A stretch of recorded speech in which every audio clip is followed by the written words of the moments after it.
local government. Thank you very much. Thank you. We also have the Right Honorable Speaker for Kwakwashi District. Good morning to you all. I'm called Manda Christine Olar, District Council Speaker, Kwakwashi. Yes. Yes, I'm Machele Oman Riema Creation. Actually, the profession is social welfare officer Kwakwashi, but today I'm standing in for the PCTO Kwakwashi. Thank you very much. You are most welcome. The protocol remains observed. My name is Amokar Jacqueline, Chairperson LC3 Catholic Division. I am also the Dean of the LC3 for every district. Thank you for coming. Wofoyo, Imagine la Vorgondaho Marco, the only female LC3 chairperson. Yes. Good morning, everybody. My name is Ruwede John.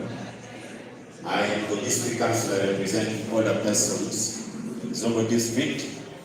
I'm Secretary of Social Services for Zombo district. Right now, I'm representing the chairman LC5 for Zombo district. Thank you. Most welcome, Mr. Chairman. Yes, give to your colleague. Thank you. I've now changed the identity. Mayor of the municipality, the host. I was about to announce you Deputy Speaker, now you are Mayor. Yes, so inside this house, we also have the young people. We have youth representatives from the counties, and they show their presence. Yes, you're almost welcome. We have representatives of CSOs. May we raise our hands also wherever you are, led by the first executive director of the Disciplinary Forum, Mr. Affordable Ronald, who is with us. Thank you so much for coming. We have our ministers, community leaders, and elders. Wherever you are, yes, I can see you from Malamo, I can see here. You're most welcome. We have our ministers, the young activists. The activists, yes, you're most welcome. We appreciate all your effort. And we have quite a category of people. We have the media. The media, by show of hands. Yes, the media fraternity, yes. So most welcome. We thank you so much for responding to our call. And then you have the youth councillors. The youth councillors and their chairpersons, youth councils from the sub-counties. Yes, thank you so much. You are most welcome. And so we have also representatives of the town, of the DCTO, of the Youth Livelihood Program, of Operation Women, Operation Migration. We unfortunately have calling that the RTC, I think they are engaged with the SC5 channel for living, and so they will not be with us here. But we have a good representation from our share, from Zombo District Local Government. Mr. Chairman, you're most welcome. So our session is set again. I don't know, somebody see whether our speaker is ready now? We want to call the house to order now. We have also the online audience, the people who are watching the live streaming, and the people also in the public outside there on radio. I think we want to thank them so much wherever they are. And so the online audience, we thank you so much for tuning in to watch this very exciting, community parliament. And the actual community parliament is just about to begin. And at this time, I want to invite now the speaker to have an official entry and to come and take his seat for the adoption of the order paper. And as I've said, once he enters here, the sergeant at arms will announce, then we shall all rise up And then, once it takes its seat, we shall then sing the symbolic national anthem, following the Ugandan national anthem, to start our parliamentary session.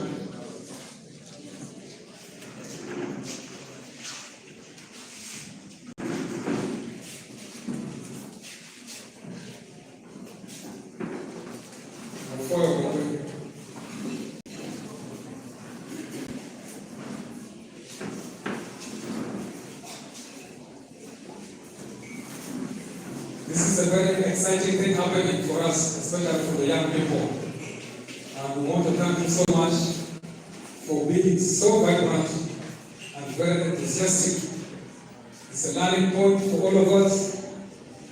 It's a skills building program for all of us. And it is also a moment for putting our issues at the center of government planning. And it is so good that we are here. And we want to thank actually so much for offering us this platform. It's a multi-platform, the physical one, the online platform, the hashtag, the streaming, and all that kind of thing. It's a very, very important platform that brings the young people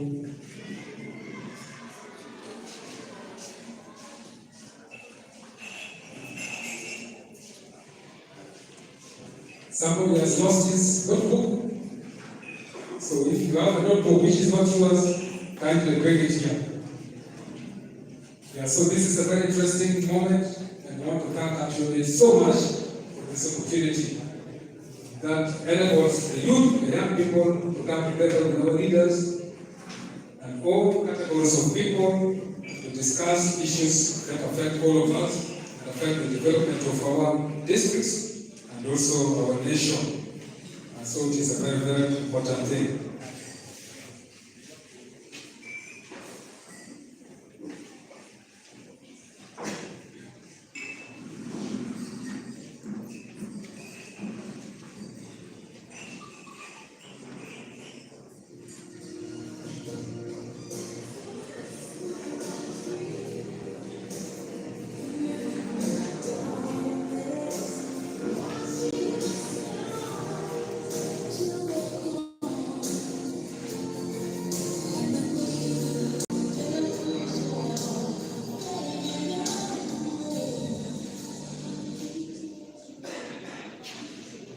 DJ, I hope you are ready with the national anthem. So, ladies and gentlemen, our parliamentary session is about to start. And I want to take this time now to invite our right honorable speaker, Mr. Right Honorable Ivan Ushakasho, into the house.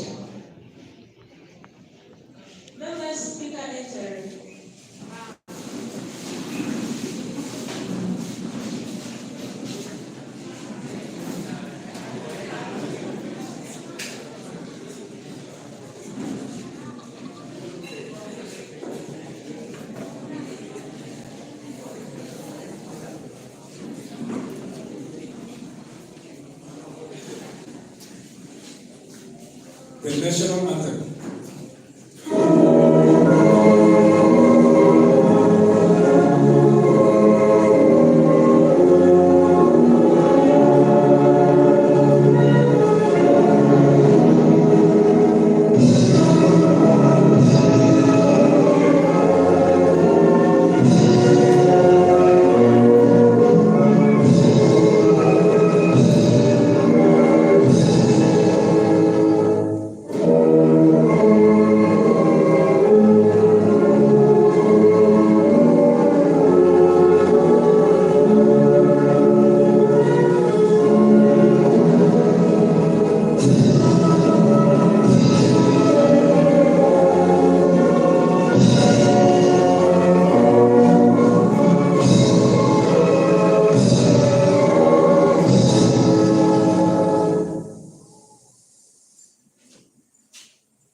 We may be seated. Thank you so much, the Right Honorable Speaker. I now take this opportunity to hand over the parliamentary session to your hand to give a communication from you. Thank you.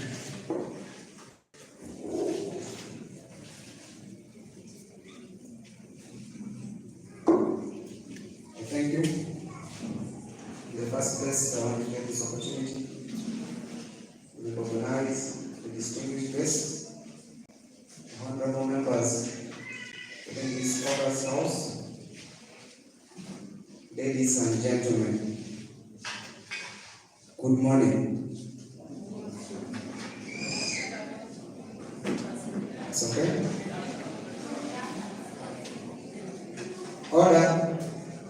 That should not call for any disorganization, just a matter of correction you can make within yourself. My name is Ivan Ochakachwan, the Right Honorable Speaker of Youth Parliament, more so for the Community Parliament sitting at the Cathedral Parish Hall, dated 22nd September 2022. In the first place, I would like to congratulate you and thank you for having entrusted me with this position. Secondly, I would like to thank the two brothers of mine, Brother Dennis and Brother Derek, for having shown their interest in a similar position, and that has shown that we as young people, we can advocate more and we join hands as we see the progress of the young people in this nation, particularly the Greater Navy. There are some few remarks I would like to put across. First and foremost,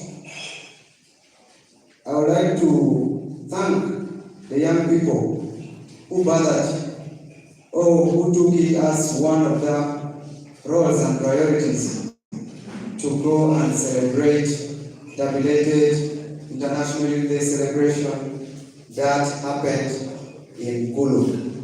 I thank you for that, and that at least so that the young people are even considered in this nation.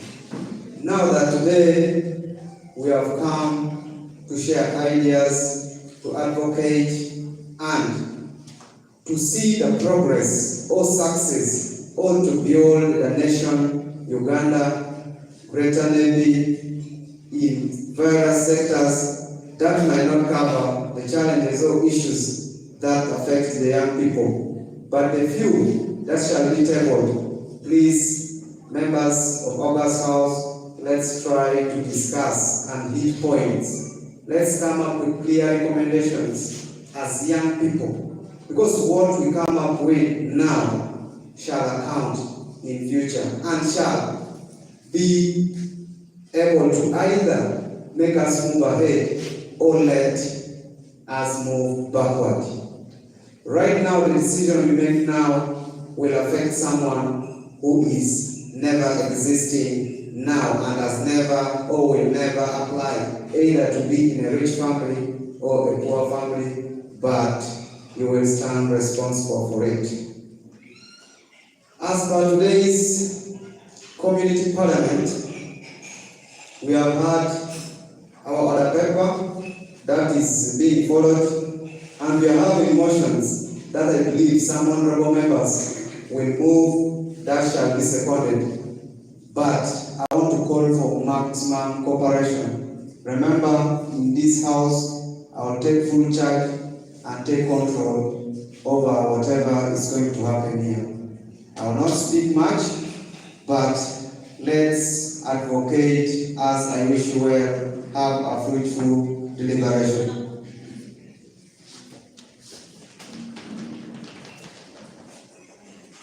Clerk to Parliament, let's see what next on our order paper.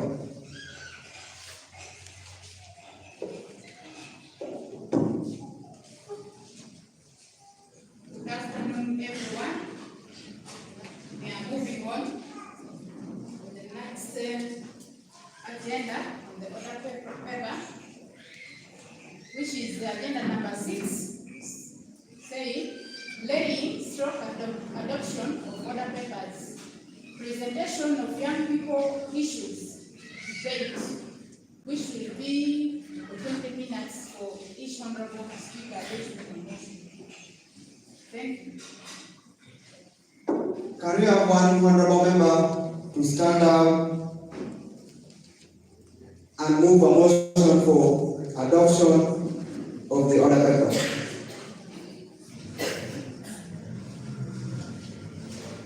Yes, Honorable Elias.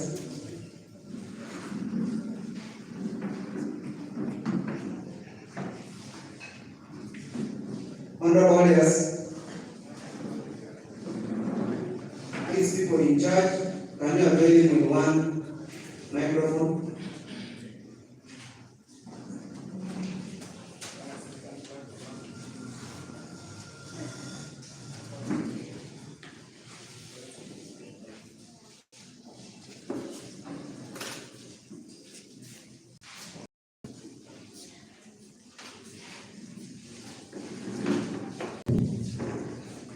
I, Honorable Elia Alfred, Male Councillor representing youth of the sub-county in Pakwasi District Local Government, do rise up that the council sitting of today, 22nd of September 2022, does adapt and discuss, if I may be seconded.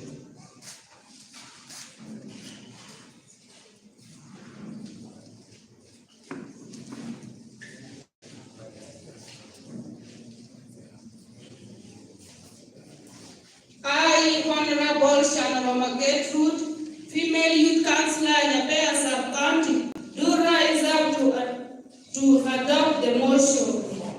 Do rise up to second the motion.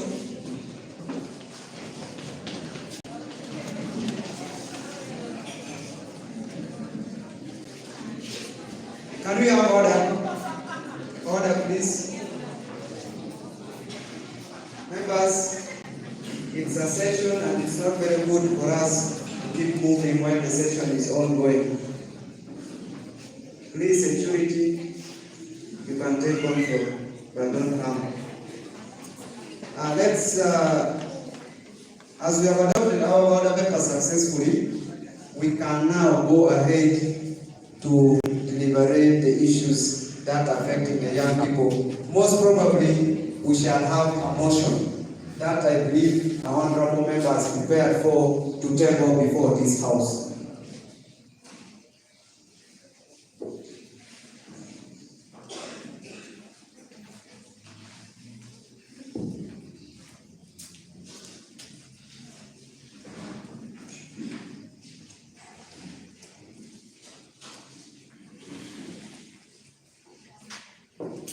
Honorable, I was wondering what you were reading. I did say you should read. I did tell you to do it.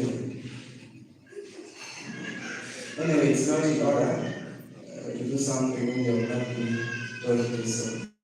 Thank you. You can continue.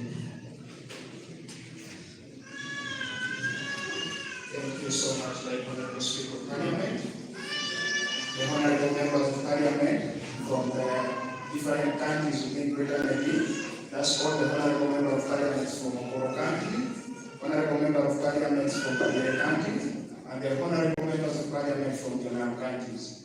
In a very special way, Honorable, to allow me also to recognize the presence of our district stakeholders from this greater region of Aru sub-region. That's the stakeholders from Pakwasi District Local Government, stakeholders from the District Local Government, and the stakeholders from Songo District Local Government. Not forgetting our founders, all the people who are mentoring us as young people.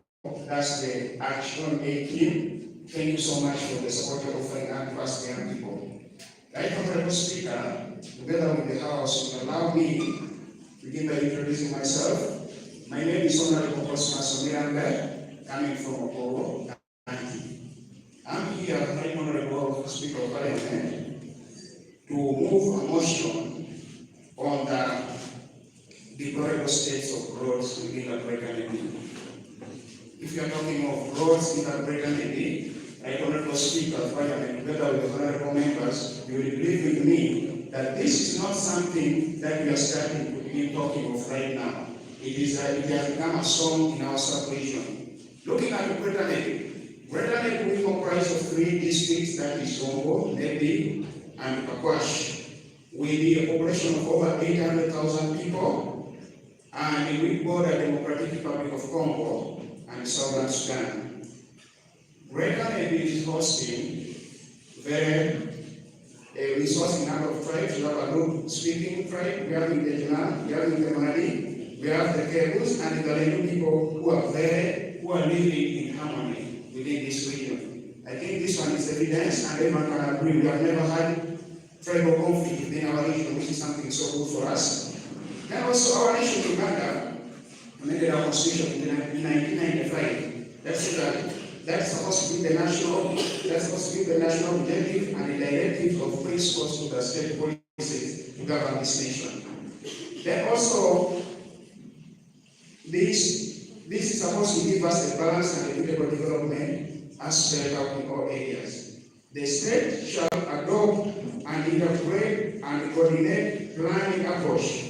The state shall take necessary measures to bring about balanced development of the different parts of Uganda, and also bring together the urban and the rural areas on the same page in terms of development. The state shall take special measure in favoring development in less developed areas. Look at the Greater Navy. Greater Navy, we are not developed, but it's a question that why is it that our road is not being favored? Because here is a mandate which we have been given by our constitution, that the state has the right to favor the development in the regions.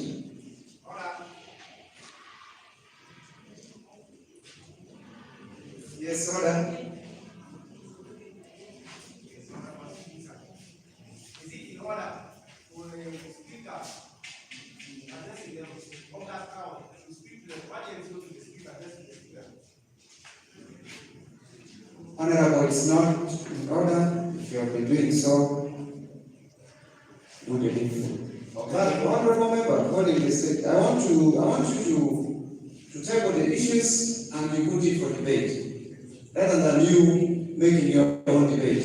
Thank you. Okay, thank you so much, Right Honorable Speaker, for the guidance. But before tackling the issue, we need to understand the state and which our roads are in the region. I think also maybe for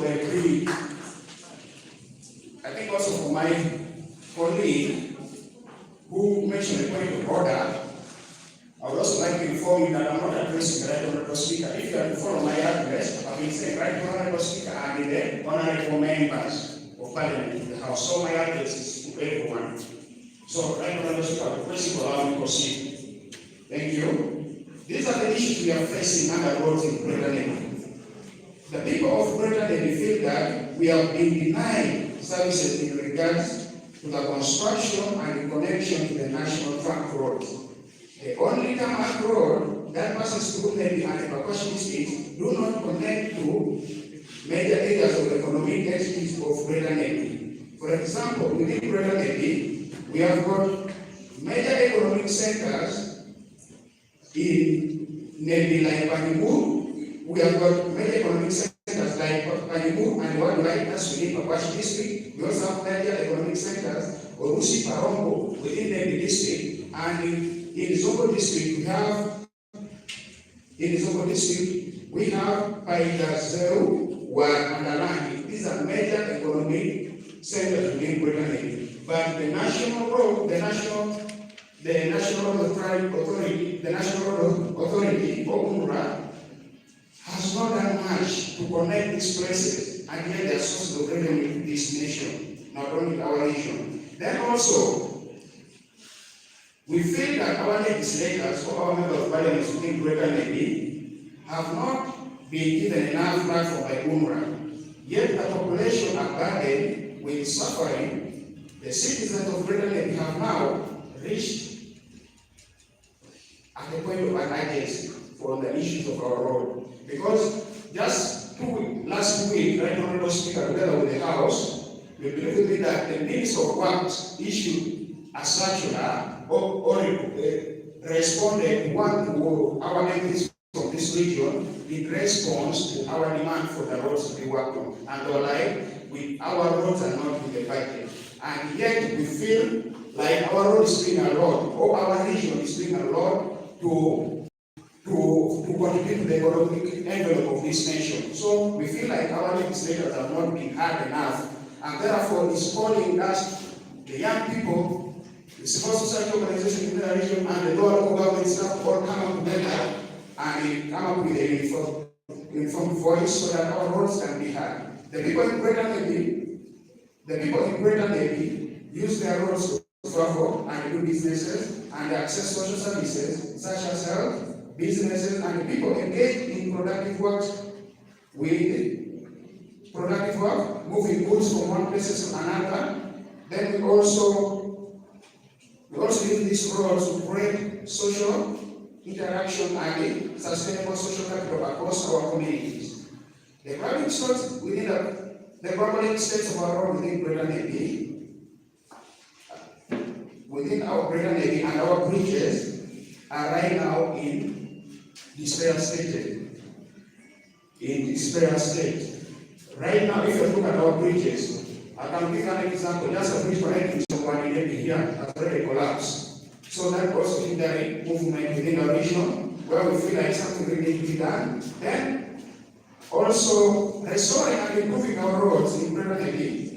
Right now, it's not just an issue of an MP or MP from Navy also, but it's our collective response. And we are saying, from this, Right Honorable Speaker, you allowing me to submit this motion, this for consideration in test this seconded. Like right now, all community access roads in Greater Navy should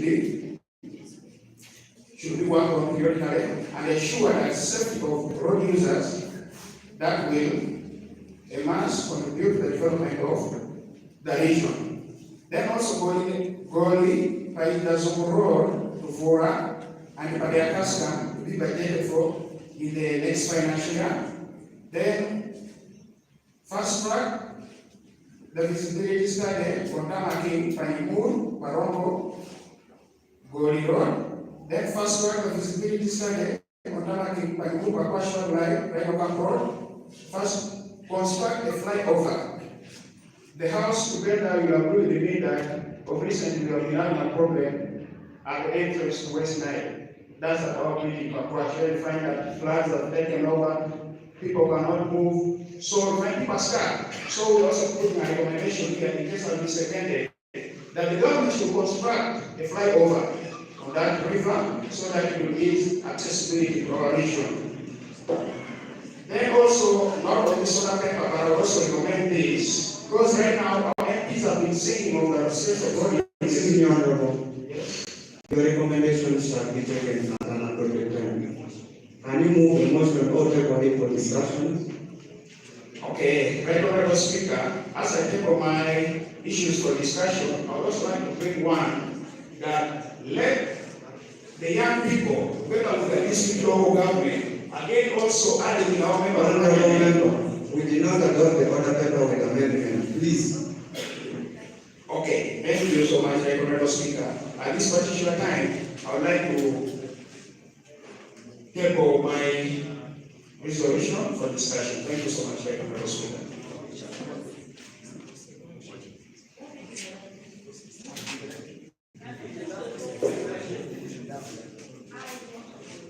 I, Honorable Constance Miranda, from our constituency, I therefore move this. I therefore like to move a motion following the roads to be considered. And I believe already the roads to be considered. Thank you so much. The member to second, but before you stand up for secondment, please, members, let's mind your time. When we are tabling motions, you table it and you move as the honorable member. That is if you may be seconded, okay? Next time we hope the next person shall do something good. Anyway, thank you.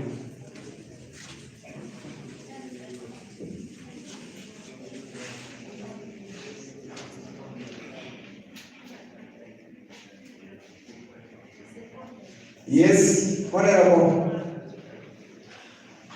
I, Honorable Mumbre Brian from Mara County, thereby rise up to second this motion.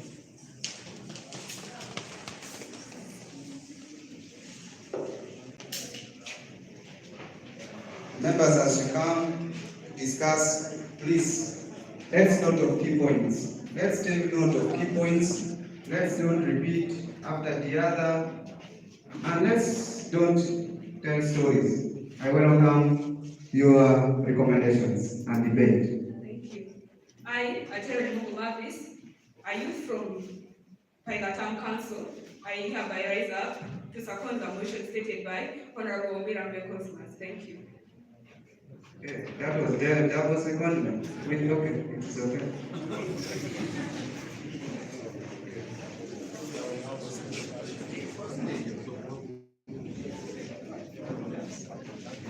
Members' discussion, debate.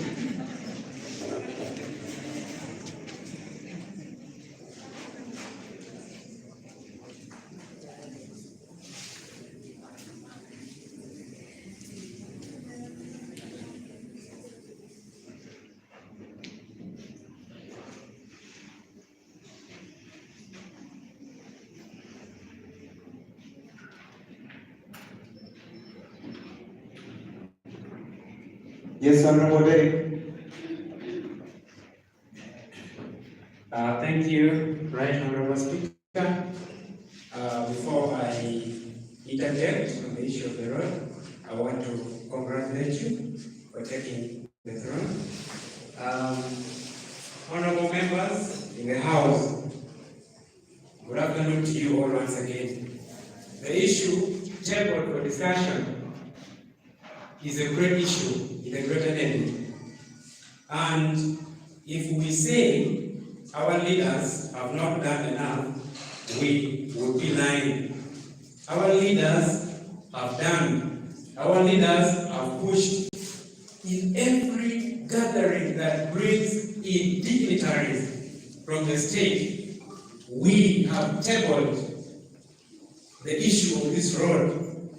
And now, what am I saying?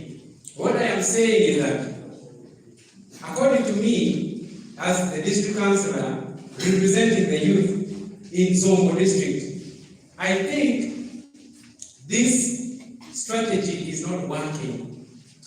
This strategy is not working. Why am I saying? It's because for the past 20 years, we have been tabling this through every channel. We even went through the back door, and yet they still don't have the budget for the road. I am saying that we need a change of strategy as youth. We need a change. We are seeing accidents on this road. At our price, we are paying the price for the bad roads. Last week, vehicles overturned in Yaldak and Ayoda, respectively. Our youths are getting injuries on this road, accidents over accidents. I am suggesting that as youth leaders, we are going to have a peaceful demonstration. We don't want youths who are cowards. We are going to be the front line. We are going to invite the media. We are going to invite the TV presenters. They have to come. We need to show them what is in our hearts. They need to know the pain we are feeling for these roads. We cannot afford to be dying at the expense of bad roads. And yet, we support the government. All in all, I think I'm not going to take much time. I thank you.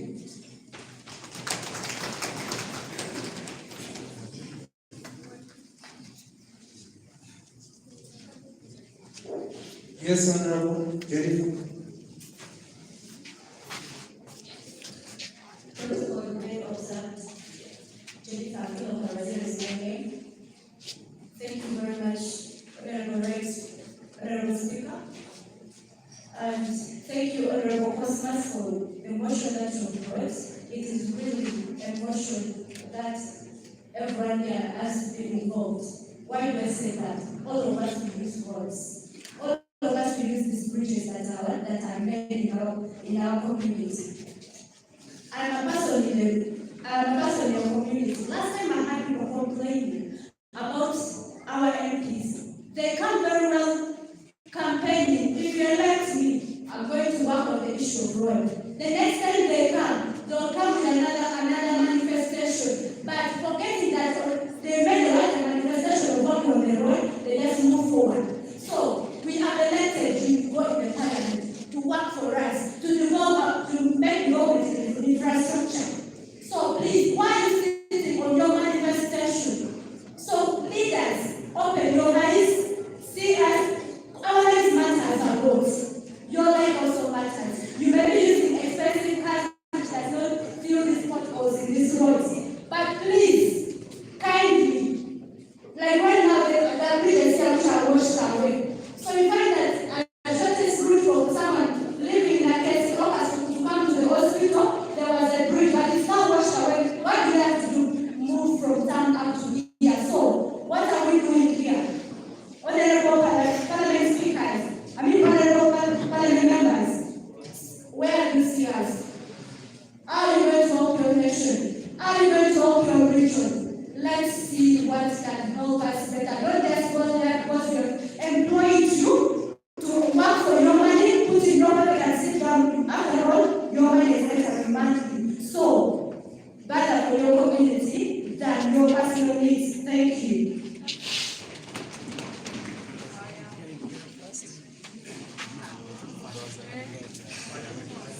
Yes, can I have you? Honorable. Please, whoever is holding the microphone, there's someone holding the floor from here. Excuse me. The floor is here.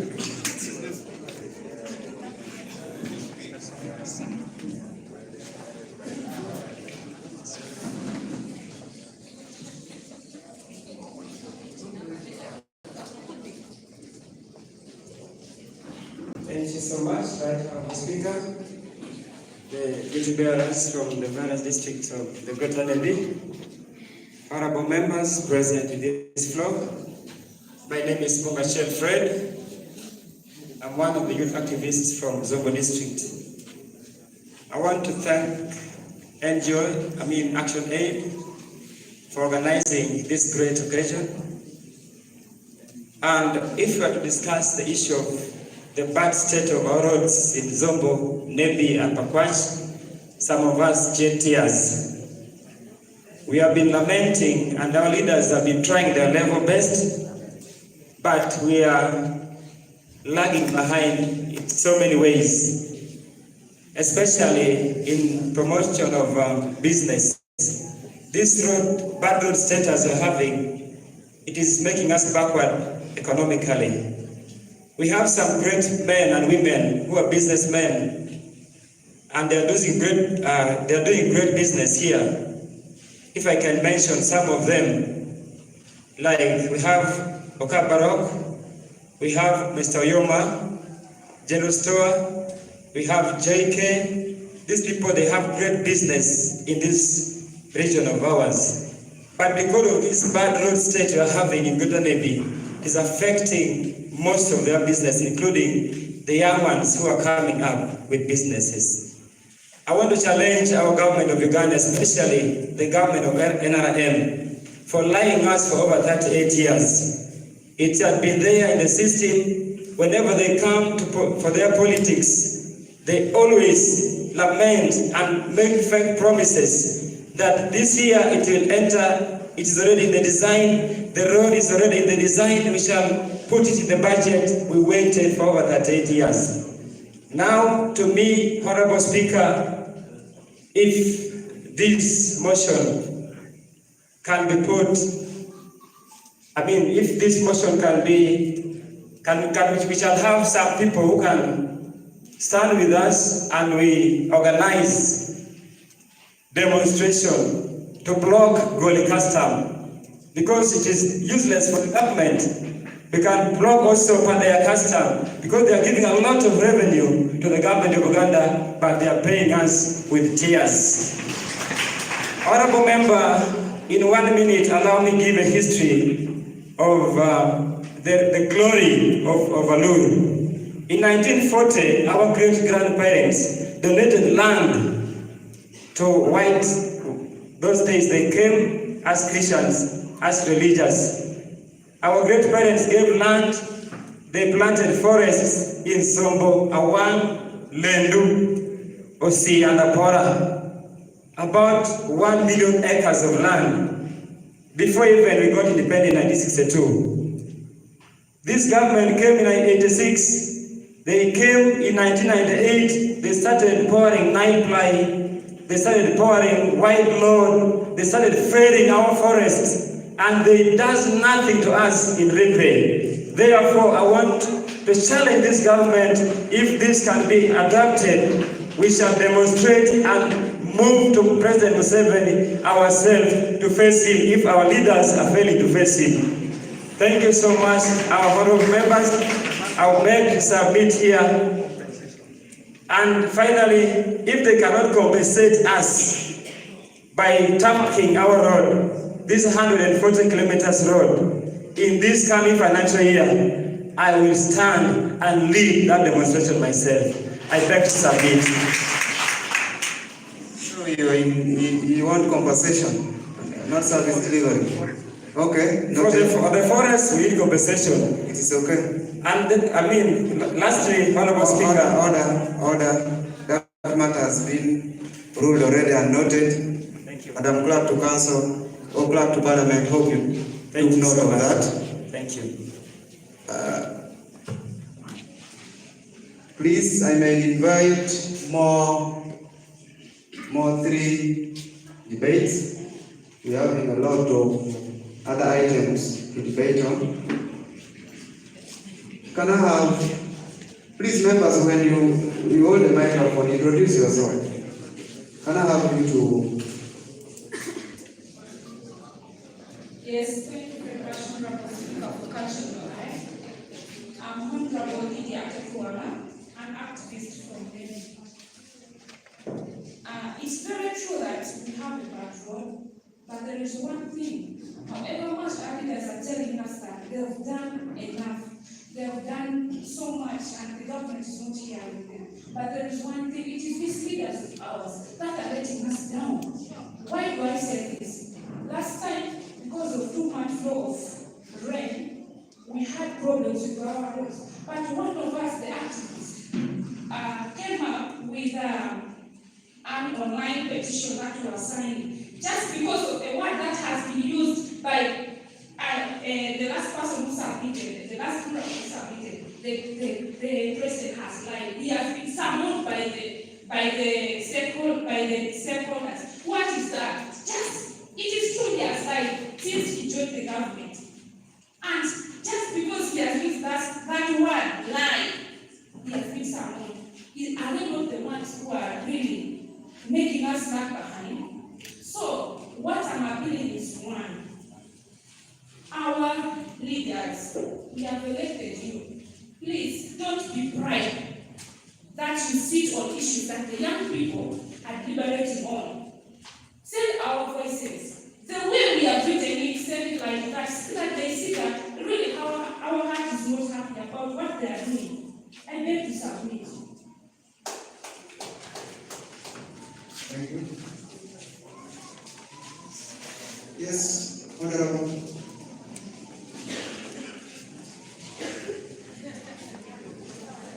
Call me Bahari Patrick from Ora constituency. I want to thank everybody who is in this room, honorable members, particularly the action aides. I want to say this. When we are to remain in cowardness, we shall still remain like this. I don't know who will come and remove all our tears. In every gathering that the Greater Navy people they gather, they cry about roads.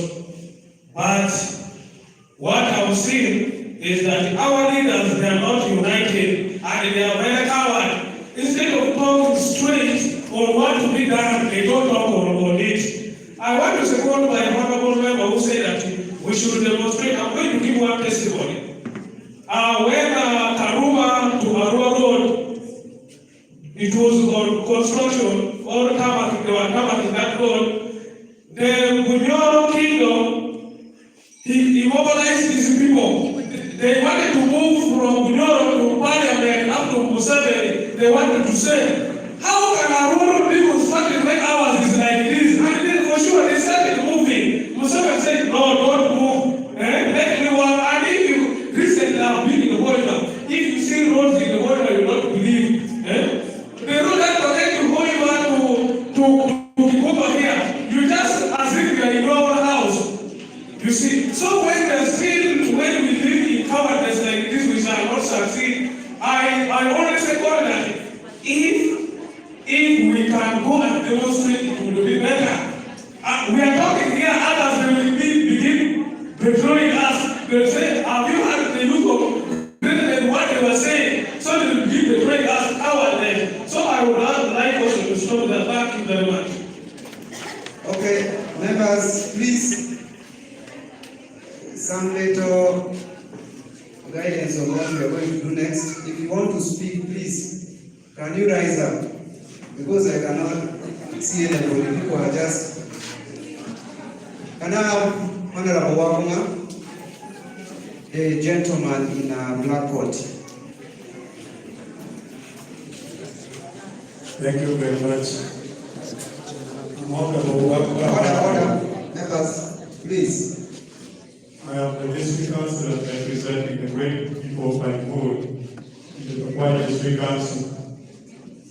And the motion presented here, Mr. Speaker, is very touching as far as the road is concerned. I happen to be a member of Committee Works and Technical Service. Indeed, this is how the status of our road as far as the greater area is concerned. Mr. Speaker, I'm very happy that the young people have realized their potential. And I'm very happy that they can speak on their own behalf now. We have been voting. Whenever it comes to voting, when they shout yellow, all these youth you are seeing will go on the road shouting yellow. At the end, the benefit is potholes. At the end, the benefit are crashes on the road. It is high time that we are risen up and we discuss this thing without fear or favor. I want to thank Action Aid. Whereas we are discussing in this parliament, I know whenever you say something like yellow or the rest, you are immediately someone just down here, which I believe we must have the protection within. Mr. Speaker, it has been clearly manifested in the manifesto of the NRM that the roads in West Nile are going to be wiped out. But we have taken the first financial year with some items of this greater one. We have no physical feasibility studies of any road, as far as I know.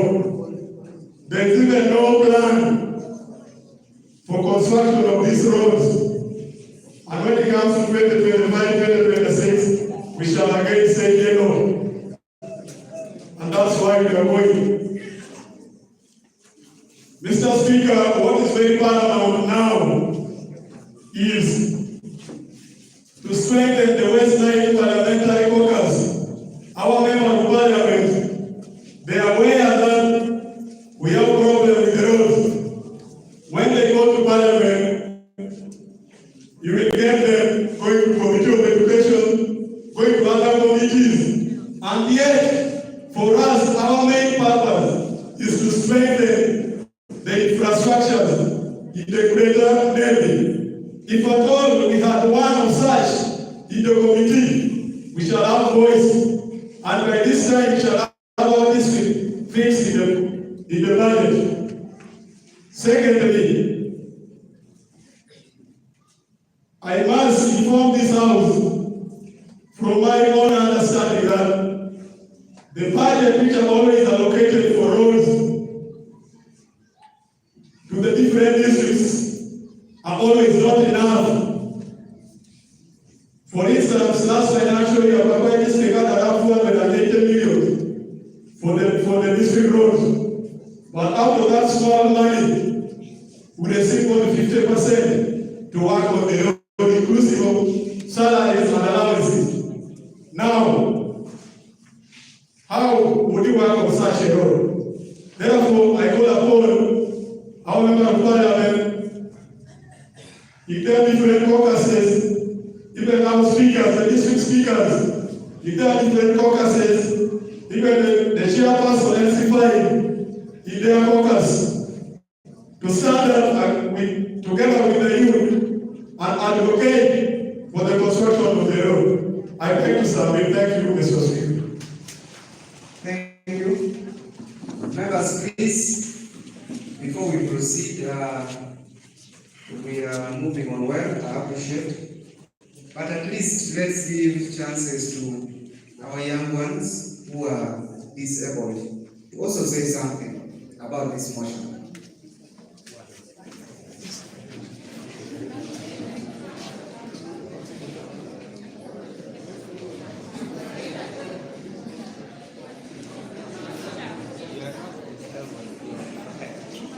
Do you have anyone?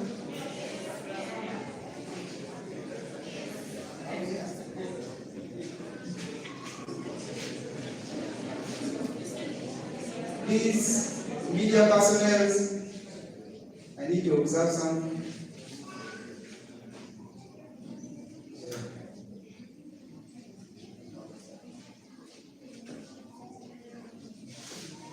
Please, members who are controlling this August House, can you take this point serious? I need to hear from a youth who is disabled. Because at the distance I'm in, I may not be able to see very well.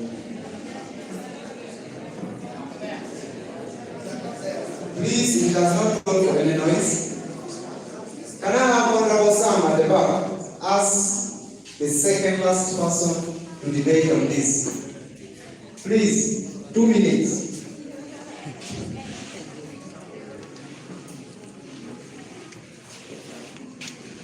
Yes, my name is Honorable Sam Lumia from Paida Town Council. Thank you, right, Honorable Speaker, for the opportunity given.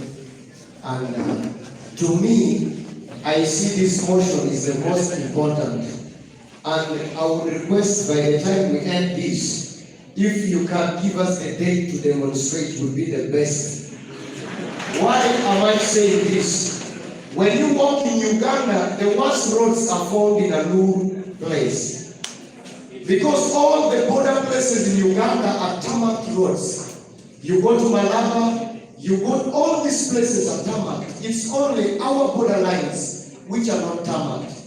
And when you follow the government programs from the financial year 2011 up to 2020 where we are in, there are only 2 roads in West Nile which were tarmac. Now, why am I saying this? It means we are being neglected by the government. Because when you read in the Constitution of Uganda, the 21st article, the A part says that all Ugandans are equal. No matter culture, political party they are in, we are equal. A critical example is the Pakwach Bridge. There is no inland border in Uganda apart from Pakwach. When you go to Pakwach there, they begin to inspect everything which is there. And yet when you move in Uganda, you will never find an inland border. It means West Nile is like it's on its own. It's like they are not part of Uganda. So number one thing, we are neglected as the West Nile people. I began following Museveni in 2006. He came to Barukuru. He talked about our road. Excuse me, Honorable, when you are mentioning the title of a president in Uganda, according to the Constitution, you refer to him as His Excellency. Thank you, right, Honorable Speaker. Now, I have been following our His Excellency. Yes. In 2006, we talked about the road. In 2011, he talked about the road.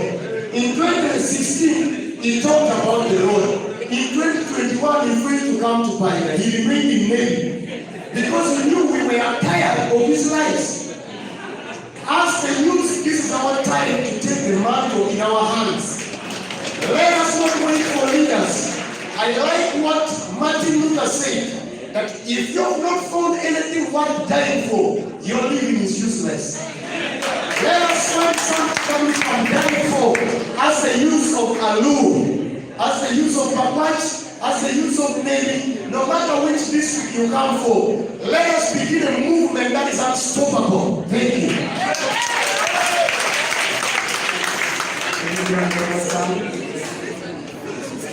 Members, I know we all want to debate, but of course we cannot consume everything. Members, order please. Members, order. Can I hear from Honorable? You can start about giving you the authority as you introduce yourself. Thank you very much. My name is Nipa Joan, a student at MOOC. And thank you for this motion. It's really a good one. Me, I'm going to talk about ourselves as the youth in the community. Yes, we are blaming our leaders, but let's start with ourselves. First of all, we the youth, we are too money-minded. We always want to do things involving money. Now, for instance, I'm telling you, many people here, when you ask someone to help you, or when you ask someone to come around and give the service, the first thing they will ask you is there money involved? Now, we know leaders who are doing nothing. They're not doing These members, so the one person holding the floor. So why do we again vote them to power? How I wish if we have such gatherings, we invite the leaders to come in. We point at them that are not doing anything about the roads so that they act accordingly. And another thing, yes, we have leaders around. Every time we remind them the roads. I supported Honorable Derrick's opinion of us demonstrating. Yes, I come from a university whereby they listen to us after when we have demonstrated. Really, we need to demonstrate and we show these people like really we are dying. Our lives matter. Thank you very much. I thank you. Please, members, let's observe the order in the house. Order in the house. Members, I respect your debate, and before we proceed, we will give 1 minute to our someone to guide us as we proceed. Thank you, Right Honorable Speaker.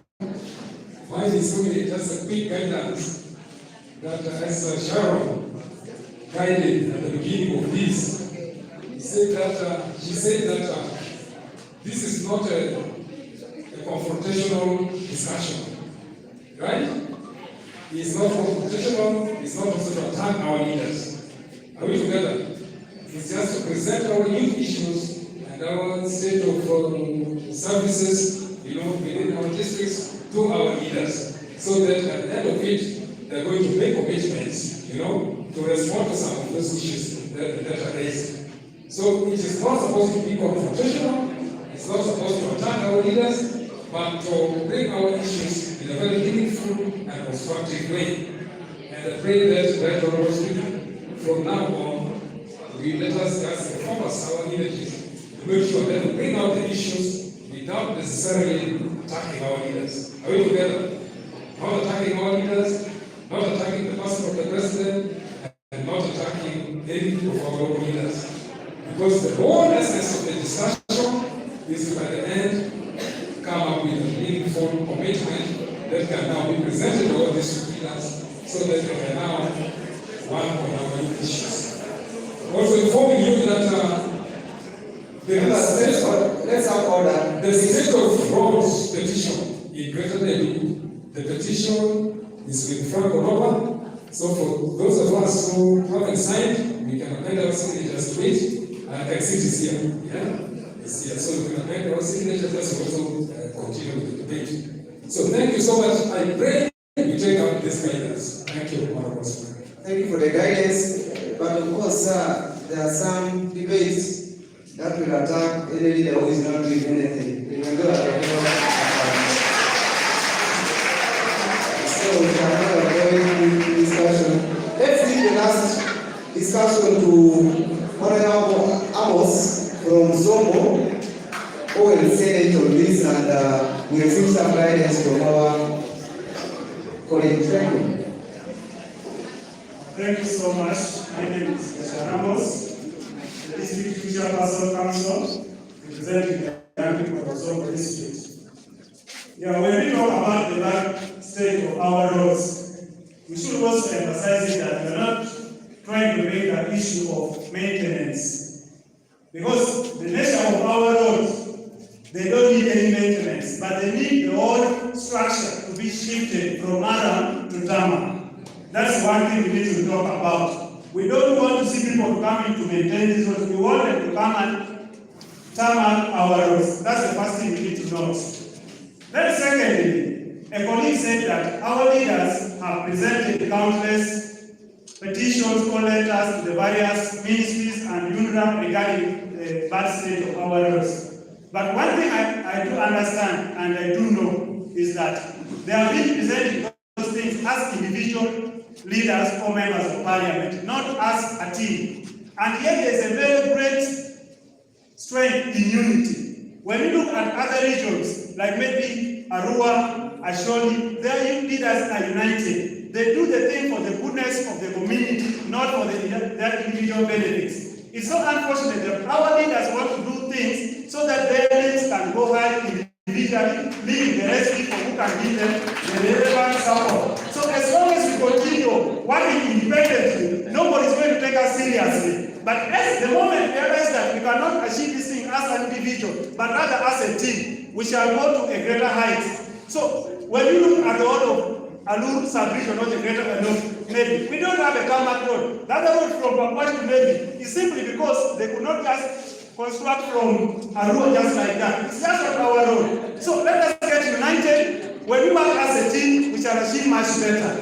Lastly, it's so unfortunate that for us, the leaders, all of us, the leaders, when people don't fight facts about what is on the ground, we take it as personal attacks. With that kind of mindset, nobody will take us serious and we shall continue lagging behind. Thank you so much. Thank you, Honorable Mosco.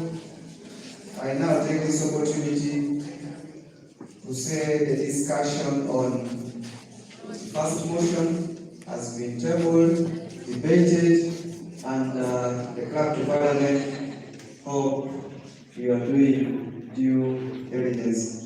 Before we proceed, I would like to give some 2 minutes to our colleague politician to also guide us as we proceed successfully. Thank you. Honorable, can you please use some 2 minutes?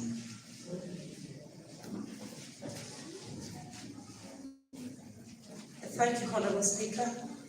All other protocols remain observed. Honorable Speaker, thank you for having a powerful parliament. I want to be an example that I was once a youth leader when Nebi was still the greater one, that was Zombo, Nebi and Pakwach. I served as a district youth councillor those days for 2 terms, over 10 years. When I see the young people being vocal like this, I feel that at least I've left a legacy. Because it's like what we did those days has also remained in some few people.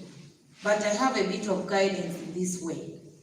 That all that we have tabled, I feel that the level at which our emotion has gone is too high.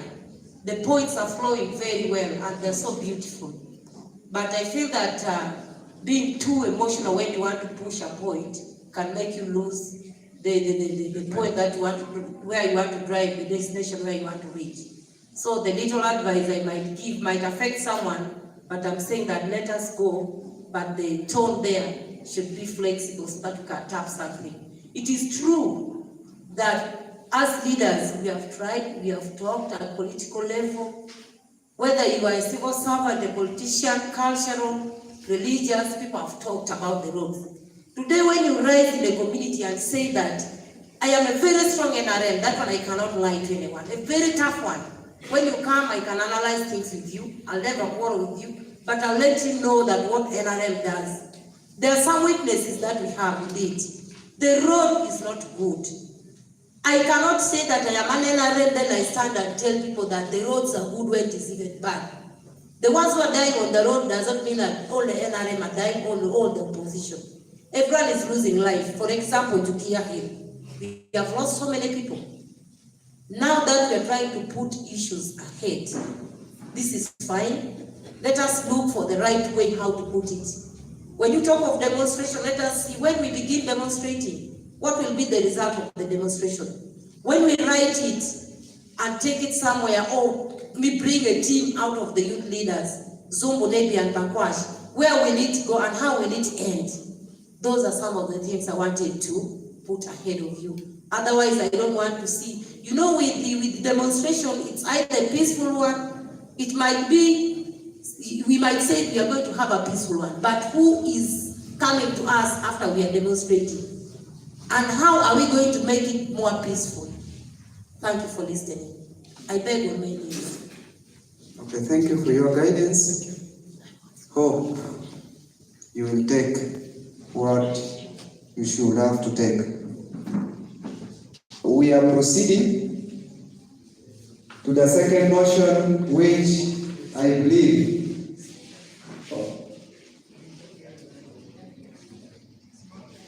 okay. Go on. Yeah, thank you very much, Right Honorable Speaker. Brinton Hassan is my name. The District Council Speaker Zombo. It's a matter of procedure. After having debated on the motion, just don't leave it like that. You have to come up with a resolution of your discussion. I beg to guide that you come up with a resolution to this particular motion before you move to the next. And I want to thank you youths, the way you are deliberating. Exactly this is the way that we always talk on your behalf wherever we go to other forums that you do not go. I want to distance ourselves that we do not talk. We talk, and we talk more bitter than what you're doing. But thank you very much. Not the way people try to send their messages vary, and it depends on individual character. But above all, take the advice from the senior that when you're trying to push your point, please be a bit sober. Be sober. But I've never heard also you people saying that somehow we have also appreciated what the government has done. Also want to hear you appreciating some few roads which were done. Anyway, let's move on. Thank you very much. Order, please. Order. Members, we have received some mental guidance, but I also want to guide this August House that whenever we are coming to recommendations like this, we should try as much as possible to limit the recommendations we give. 2 or 3 that are very strong may mean even better, or may be better than those many that will carry almost no meaning. So in this, let's give some 2 or 3 recommendations that are very powerful. I like the debate. The debate will deliver good recommendations, I know. Thank you. Honorable POSL. The floor is yours.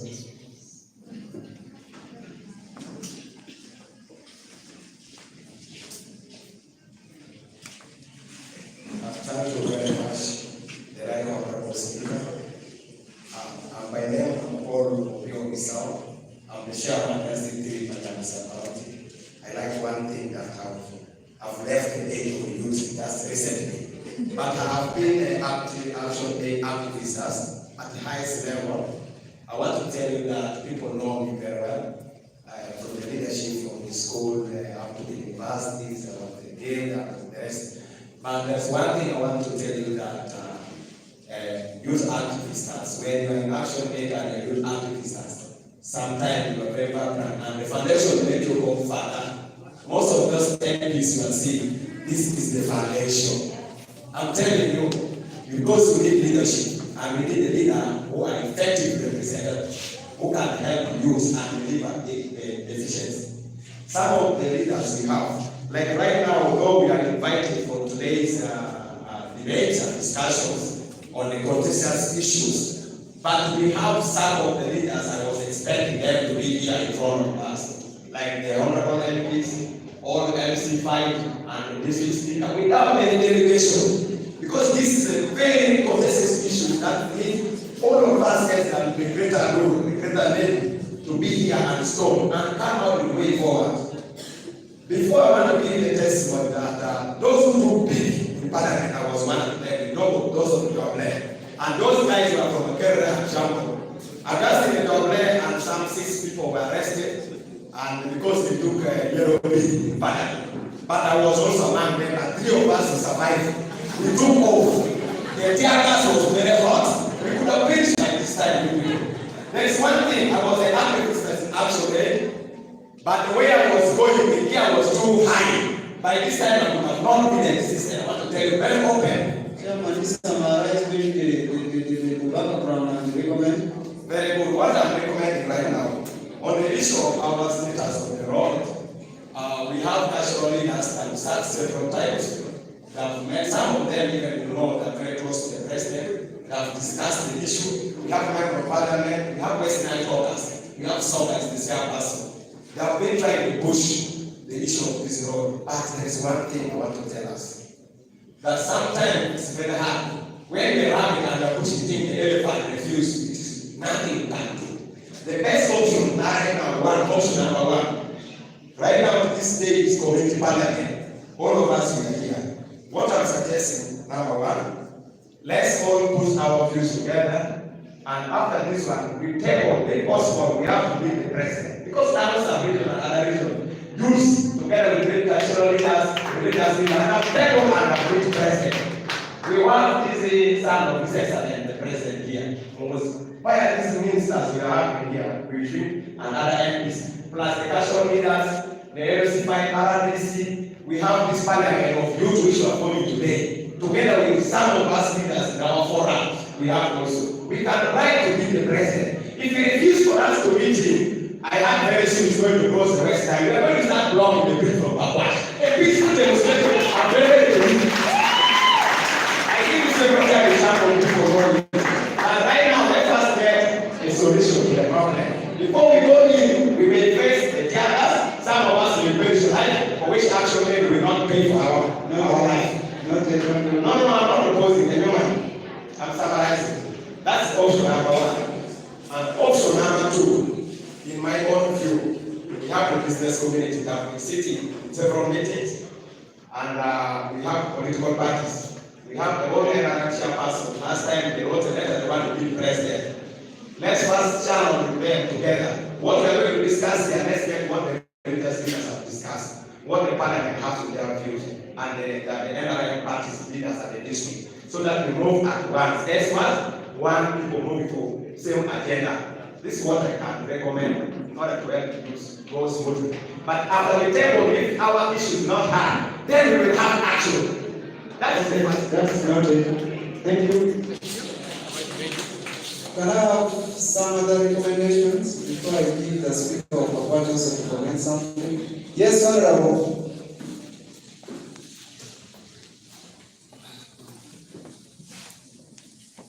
Thank you very much, Right Honorable Speaker.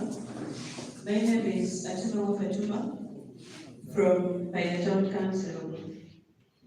My recommendation is, if the government cannot do it for the people of Zombo or Greater Delhi, at least let them look at the economic development the road is contributing towards the development of this country, and they give back to us.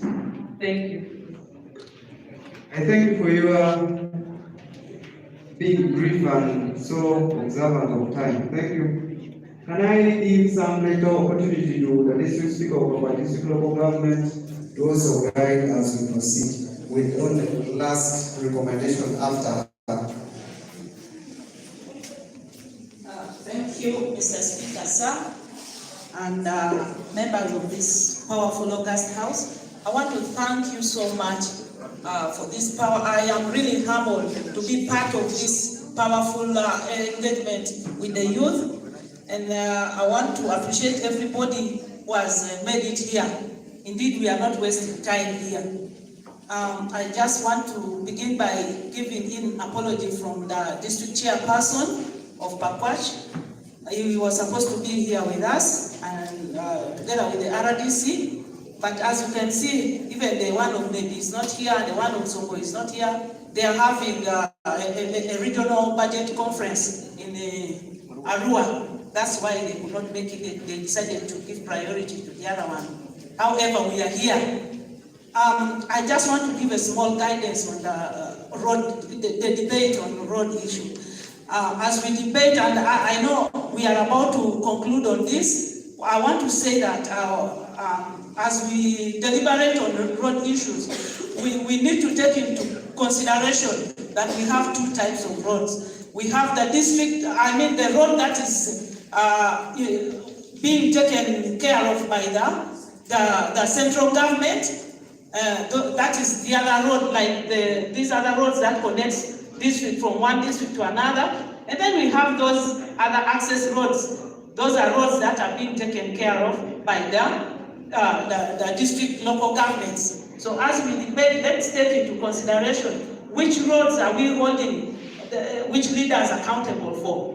Because I would expect that as leaders at the district local government, we should be held accountable more for the roads that we are in charge of. And those roads that are for UNRWA, that one we should hold the MPs accountable. However, it is very good for you citizens to hold us accountable, because it should not stop at voting for us only. I am very happy, I'm very proud of you, the youth, that you are now taking on this mantle. I know as we leave this, we shall have people who are very capable to step in our shoes. Thank you so much. Thank you. Can I have someone to recommend at last and then conclude on the issue? Yes.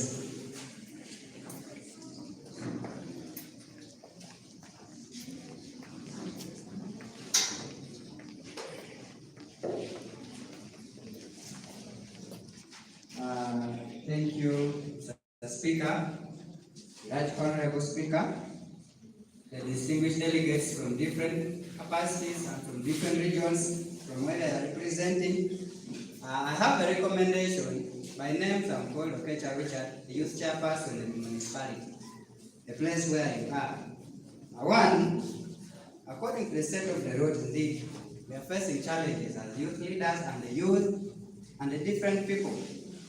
I stood here early enough to give point on this as a reference, as a youth leader on what I've been seeing, but I've been denied that point. But I'm going to give straight away a resolution. One, let us try to identify the stakeholders who are concerned.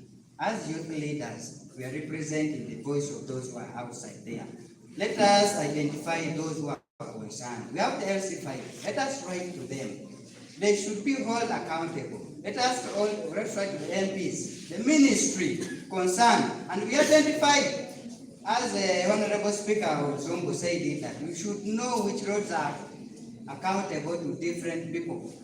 For example, the road that goes to Goli. We have lost many people. Our mothers cannot deliver because of bad road. They are dying on that road. Seriously. These are some of the effects.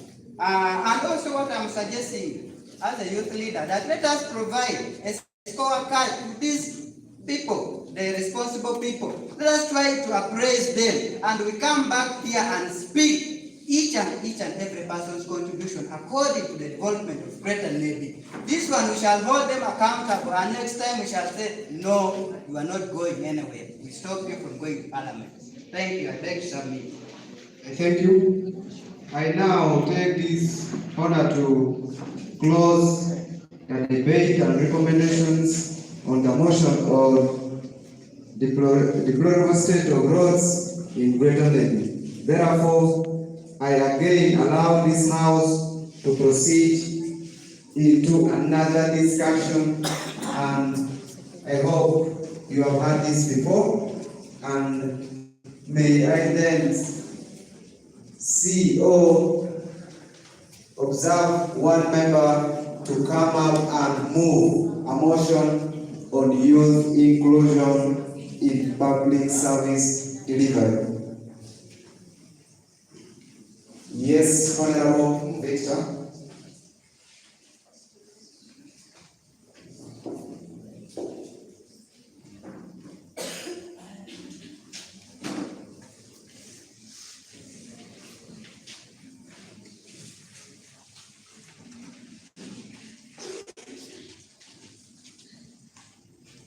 Thank you, Right Honorable Speaker, the district officials, all politicians present, the various stakeholders present, and my fellow honorable members. Good afternoon. Thank you. My name is Honorable Robert Victor Alex. I am a youth councillor for Banimu Town Council, and also I serve as the Secretary Finance Banimu Town Council. Point of information, Speaker. Who are you informing? Okay, you hold your seat. Proceed. Thank you, Honorable Speaker, once again for guiding us. I have here a motion for youth inclusion in public service delivery. But Right Honorable Speaker, through you, before I move the motion, I ask that you give me a little time. I take the members' honorable colleagues through the background of my motion, because this is a motion which is going to be debated and also resolutions will be made on it. So if I don't explain it, though not in much time, I won't be fair.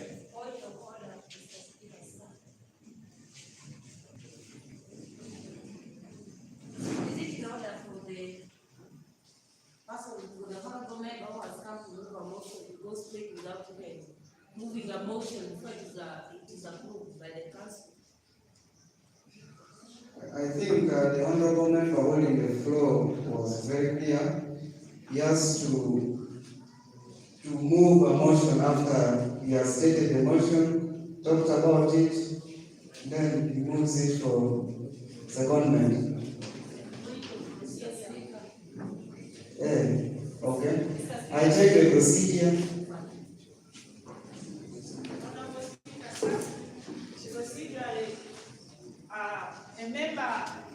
a member's motion should be seconded before he begins to speak to the motion. It is only the secondment that gives him the permission to speak to his motion. Okay. Thank you.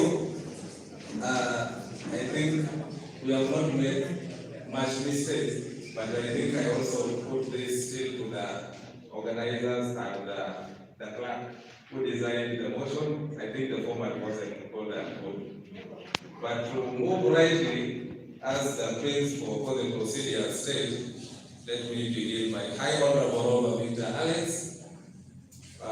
Do rise up to move a motion that the youth be supported to achieve their dreams. Sorry, High Honorable Robert Victor Alex, do move a motion that the youth be included in public service delivery, if I may be seconded.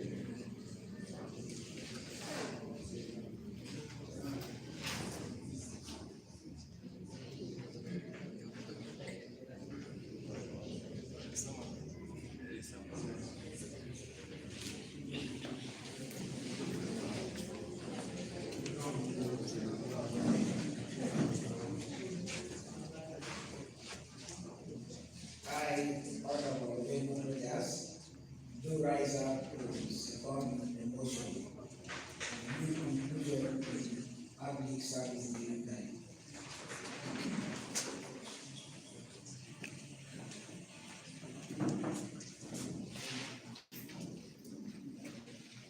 Thank you for the guidance, and still, right honorable speaker, through you, allow me to take the house through the brief background.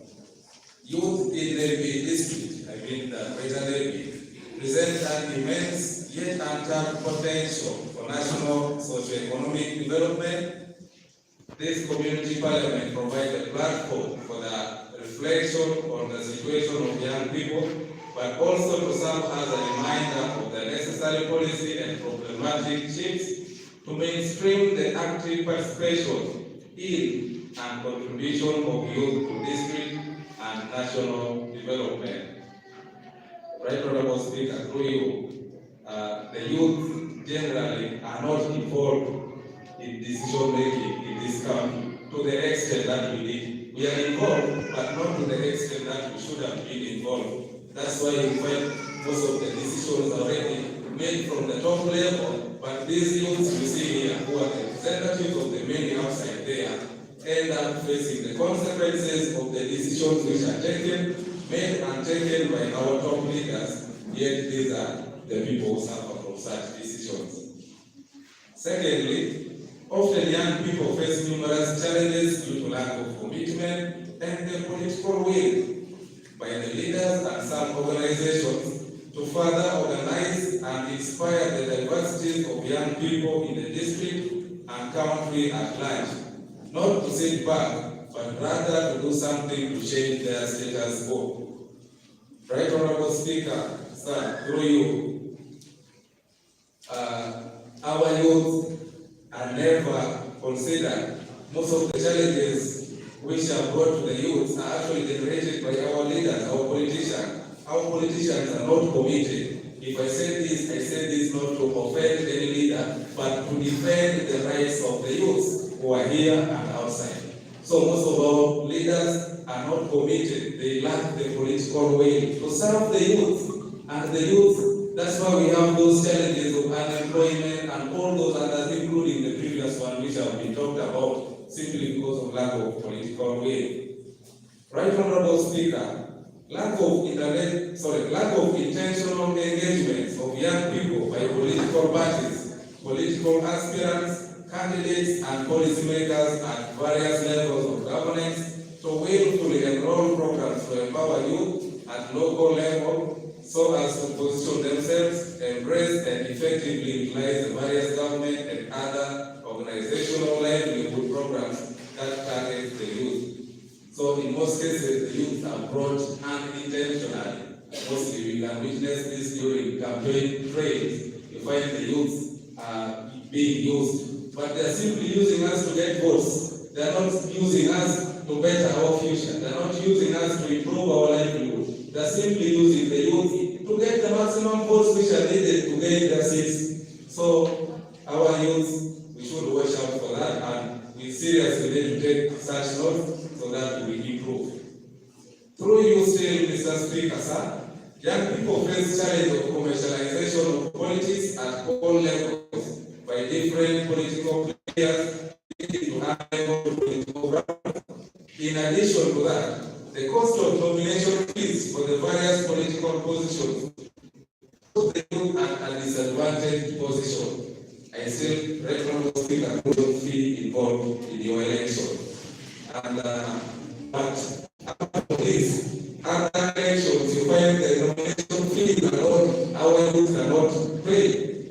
You can take, for example, the nomination fees for parliamentary seats. We are even lacking capital to start business, and all that money for what? If you have the money, invest it in a business other than losing it in politics. So all those things are said intentionally to limit these youths who would competently come and compete with the leaders who have the money. So for them, they have the money, they set the standard very high so that it is an elimination method for the youths.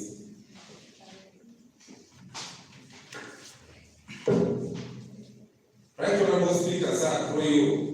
Socially, other members of the community, like the elderly, have little trust for the youth, who intend to occupy leadership positions, and it affects their meaningful representation to some issues of service delivery that affects the young people.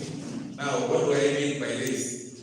Members, honorable colleagues, maturity is not determined by age. You can be young and mature, whereas someone can be old but immature. So the youth in most cases are regarded as people who are immature because of their age, and that narrative is very wrong. I want to crush that the narrative is very wrong. Our age should not be the basis to judge us that we are not mature, we are not reasonable people, we are irresponsible people. So age shouldn't be the issue. In most cases, the old people normally say that the youth are the leaders of tomorrow, or we are the future leaders. Where is the future? The future is now. My colleague members of this parliament, I want to tell you that our future is now. Unless we wake up, unless we realize that. Thank you for your motion. Thank you. But simply I was feeling that we are the leaders of today, not for tomorrow. As I conclude on my last point, rampant corruption at all levels of leadership has affected the quality of service delivered to various communities, which in turn affect young people. Various acts of corruption has led to shoddy work in infrastructural development like substandard road network and bridges. Members have just talked about bridges collapsing. Those are corruption tendencies. Poor work on classroom constructions, corruption still affecting the youth. Stolen drugs and other supplies at health facilities. We are the people who go to seek medical help, and we find the drugs are stolen, so we are being affected there. Then late deliveries and poor qualities of agricultural supplies. Honorable Speaker, through you, in most cases still, the youth are not considered to be farmers. We are also farmers. We do farming at different levels, but in most cases, these farming inputs which are brought by the government to the people, they are even brought late. Sometimes they are given during harvest season, and they are giving seedlings or cuttings for cassava. What do we do with that? So all those are affecting the youth. We have theft of money meant to support or facilitate young people's developmental initiatives being stolen by the duty bearers. Exorbitant yet uncalled for charges in form of kickbacks by the duty bearers in order for young people to access services like money charge for clearance of Emioga, for SACCOs, leaders to access the fund in their bank account, among others. We can testify this, that in the recent SACCO program, we witnessed that some leaders, some groups were asked for, money was asked for from them to pay first in order for them to access their funds. And that is corruption. And yet this program was intended to benefit the youth. Now you're asking for money from them before giving them the funds.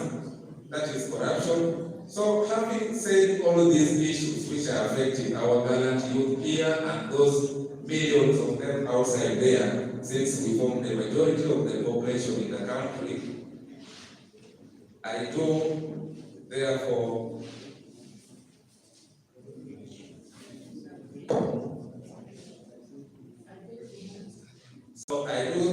pray to move the motion that the youth be supported to achieve their dreams and aspirations in order to meaningfully utilize their untapped potential as a dividend for national socio-economic development, if I may be seconded by my colleagues. Honorables, please, when you move a motion already, after you have given the background of your motion, you end by saying, here I beg to move, or I beg to submit. These are the suitable words we can use always after tabling our motions.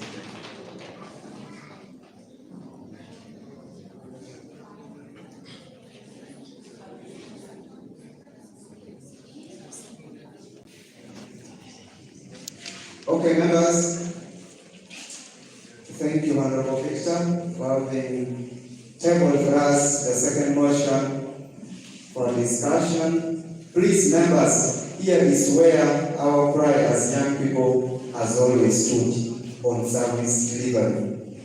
As you come up to debate and advocate or recommend, please let's have key factors that we direct to different stakeholders or the government on issues, not stories. Please mark this word. I've tolerated other stories in the first debate, but please, time factor, I may not tolerate it on other debates that are coming to proceed next. Please, here the House is open for every discussion. Thank you.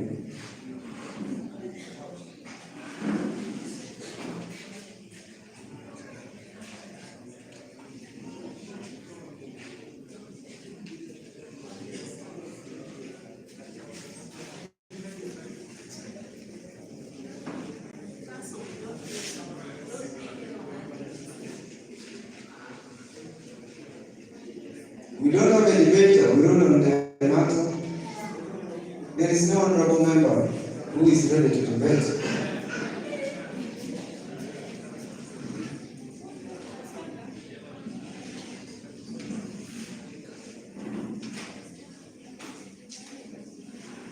Can I have honorable chairperson,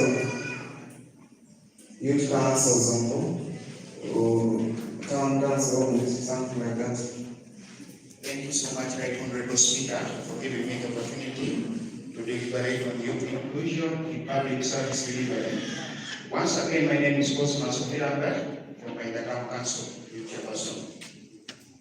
One, we're talking of youth inclusion in public service delivery, but Right Honorable Speaker, you agree with me, the inclusion we are crying for right now may not be achieved till when young people are given spaces in the local government setting. Right now, as I talk, we don't have spaces at the local government. Right from the district, let me ask, maybe the district local government has an office for the youth council within the district, but in Zongo, we don't have a gazetted office. In the local government, we have no spaces. So sometimes, in terms of engagement for the youth leaders themselves, even, you have to call them from their homes to come. So it should start by, first of all, providing spaces for the young people within the structure of the local government. Then that's where maybe our visibility may be recognized. Then the other thing is, we are talking of youth inclusion, but politically, or maybe the government is not looking at us, maybe as stakeholders in development, and yet the service delivery is looking at development. One thing here is that government only uses us as political mobilizers, and after the election, we become useless. Instead of taking us as stakeholders in development, we are done. Wait for another term of office when you begin campaign and they use you. So that's something I'm calling upon government. Let them change the way they are perceiving youth leaders. Let them look at youth as partners in development or stakeholders in development. That's when we shall achieve the inclusion of young people in service delivery. Then the other thing is, inclusion may not be realized until when the young people are given equal spaces, especially at the time, equal platform, at the time of electing them. I speak this with sometimes with much media because, let me quote a statement that was mentioned to me by another RDC one day during election time. He told me, young man, we control all the guns in this country and we can use it on you at any time and no one will take us anywhere. Simply because I did not contest in NRM. So let the young people be given equal spaces at the time of vying for position and let the intimidation stop. That's when, because now the people who go there, if we find that if all of us are yes people, at the end we have to compromise. So let us be given a free space of no intimidation and equal opportunity to share our opinions with the fellow young people. Let the young people make leaders who can make lobby for them and work together with them. But if that is not achieved, the inclusion may not be there. Because for them, after achieving their goal of winning the election, they grant the leader. And the other thing is coordination of the youth structure. Right, Honorable Speaker, I don't know, maybe I'm not informed, but I need to be informed and guided if there is any clear policy designed by the government of the Republic of Uganda to govern the operation of the youth structures. right from the national to the villages, because youth structure starts right from the villages up national. We have the National Youth Council, they do sit for their council meetings there. We don't hear of their resolution. We have the District Youth Council, they sit at their District Youth Council, they don't share resolution with the youth leaders and the sub-parties. So the whole youth structure itself is disorganized. That is at the level of the youth leaders themselves. Now when you come to the technocrats, we work hand in hand with the officers of the CDOs. One day there are some CDOs saying for them they work with the guidelines. You young people, your issues are disorganized. There is no any guideline to regulate your operation. So I have nothing to do with you. So let the government come up with a clear structure to regulate the operation of the youth structure. Finally, as I conclude, the Right Honorable Speaker, I'm going to talk about the youth budgets. Youth budget, first of all, even to run the youth structure. The youth have no budgets in the local governments. Like for example, quarterly, the young people have a budget of 30,000 quarterly. That is at the local government. I don't know how much are in districts, but what can 30,000 do? And these are things which have been there, no changes, they are always like that. Then the other budget, they talk of meetings of youth day, whereas our local government are giving 100,000 to implement an activity for the youth day for the entire sub-bank. What can 100,000 do? So I recommend as well, let there be provision for budget for the youth. Thank you so much. I think submit. Thank you. Please, members, as for the matter of time, I want to appreciate him. He has given this debate and part of the recommendations that we may need. So, if you could also do like that, we may then be saving time as we recommend at last, as procedure says, that may be one or two. We proceed.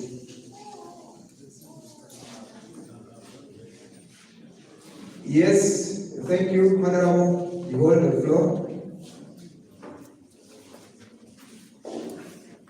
Thank you, Right Honorable Speaker. I'm Honorable Terry Mulavis from Megaton Council. Talk of youth inclusion in the service delivery.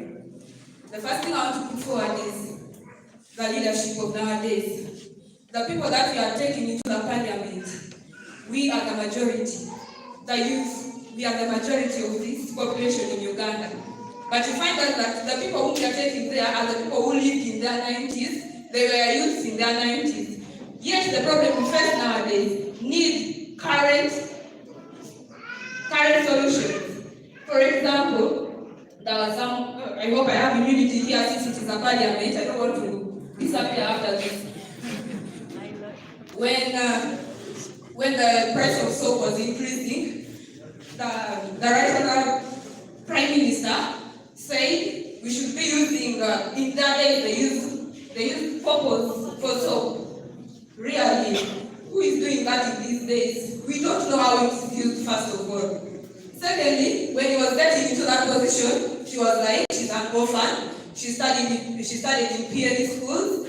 She even walked barefooted. She wrote a lot of stories, which we could really know this is the right person.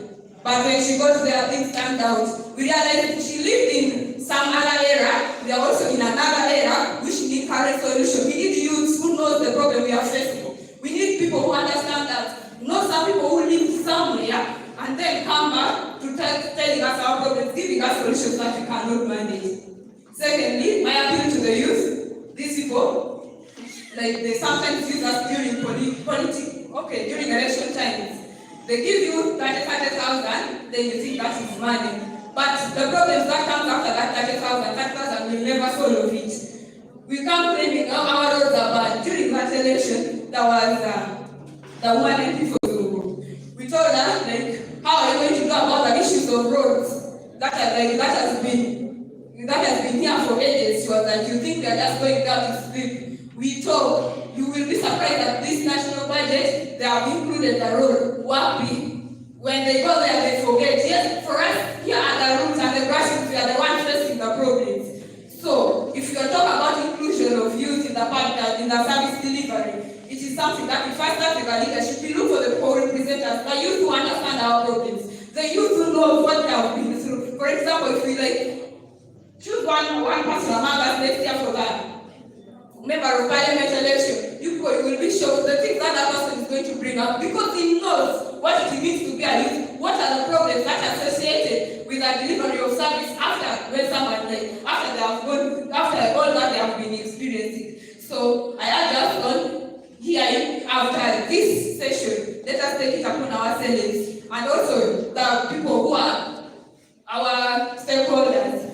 We apologize, but what you're doing, you're not looking at our problems. You don't know we are opening our way with our chest. You don't know a lot of competition. The competition is so stiff. There are certain things that you need to go through. We are the one going through. We are facing them by ourselves. So please give us space so that we can be able to fight all these challenges we are facing by ourselves. Me, personally, I see that you people who are up there, you're not giving us the proper solution we need. You might be giving us, but it is not enough. We know our problems ourselves. Thank you so much.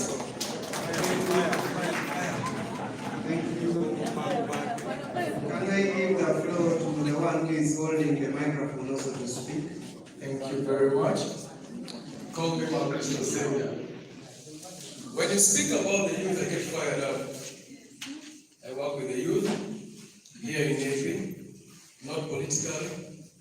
Here in Nebi, Zombo, Erosi Sub-County. When you talk of youth, we feel it. As for here, we have a few years to leave that place. But what the challenges we are having from its peak is the kind of leaders we have. Our leaders are good, but not so good. They are also bad, though not so bad. When I sit down and the president tells me clearly,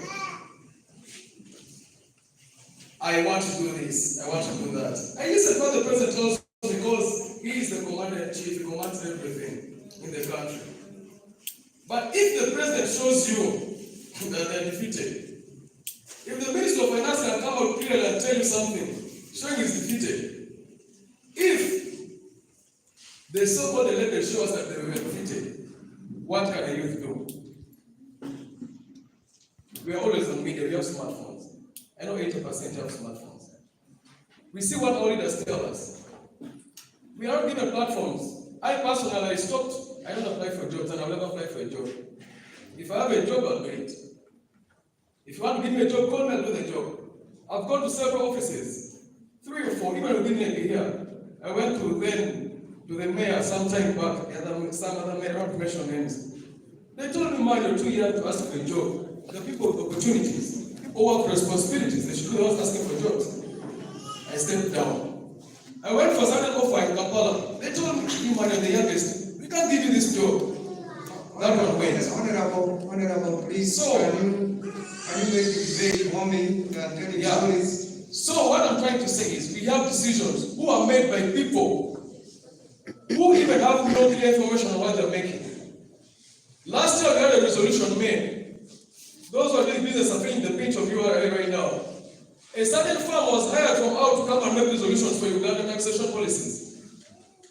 And it's being worked on right now. Everyone doing business is feeling it. If you're not doing it, you're not feeling it. So how do we bring in youth in such things? We have to first kick off greed. All, with due respect, all people here who are in those big positions, if you tell them next year you're resigning, we look for all possible ways of either killing you or moving out of their way because of the benefits they're getting in those positions. So how do we bring in youth in decision making? One, we have to have an open mind and give some space to everyone. This that we're doing here was being done in Gulu, but after a meeting like this, people hold the microphones are disappearing. Don't know the intelligence between you people here. They disappear with you for 1 month, you come back when you can't say all you say is yes. So let's have an open discussion, and our leaders are in beg of you. When you come inside discussion, have an open mind. If you come with all your resistance that all youths are against government, no, we are not against government. So let's have an open mind, we have open discussions, and get open resolutions so that we can better our tomorrow. Thank you. Thank you. Please, members, let's try to manage our time very well. I don't like the way we are diverting your deliberations.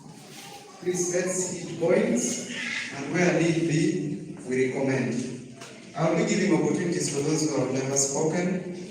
Yes, Honorable, come speak.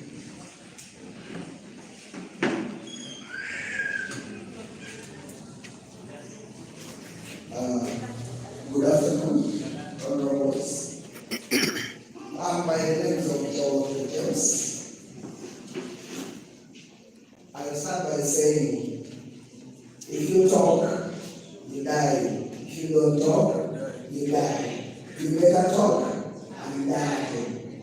Yeah? So, what am I saying? We have been singing from them, youth involvement, youth involvement, youth involvement. But let me tell you the fact. A couple of weeks ago, there was a youth day in Affair where we presented a couple of issues about youth involvement. But surprisingly, our leaders got angry at us. They got so mad at us. But for youth, let me assure you one thing. If you don't know me, I am so fearless. I'm so outspoken. I'm very courageous. And all of us can, if all of us can do the same thing, this youth involvement thing we're always saying, they'll have to involve us by force. As I talk right now, most of them are taking notice of what I say. Whenever I put something up, then I have to receive a phone call. If they're not threatening me, they're warning me off. But man, this is me. These are my words. You'll never change them. I want to remember across there saying, youths, if you want to discuss and have solutions, we should not put our emotions. Honorable member, please next time don't point. It's not in order. My apologies. She said we should not talk about we should not discuss emotions. But we are youths, we cannot stop emotions. Emotions are always in the lead. So what am I saying? For us to be involved, I want to encourage all the youths that are inside here. Let's put aside our political parties. Greater Navy badly off. Badly off. If you move in the communities around, it'll shed tears. The level of poverty is too high. Service delivery is next to none. If you come to the area, I bet if you have a program of being attended to around 9, just count it, you're going to be attended to around 1. So I'm calling upon all the youths, let's stand up and try to fight for what is right for us. Like I said, if you don't talk, you'll still die. If you talk, you'll still die. So let's talk and die together for God and my country. Thank you. Gender sensitive, my sister, honorable.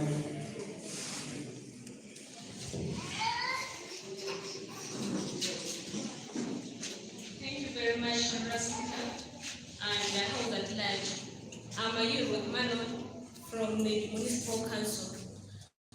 Okay, on the issue concerning the youth inclusion in the services delivery, we are all blaming the government, but in a smaller extent, we the youth, we are also to be blamed for that. Why I'm saying this, you will find like most cases, when there is community dialogues at the local government, village level, or at the municipal level, you find like there are few individuals who are youth, who are able to go when all of us are being called upon to go and attend to that.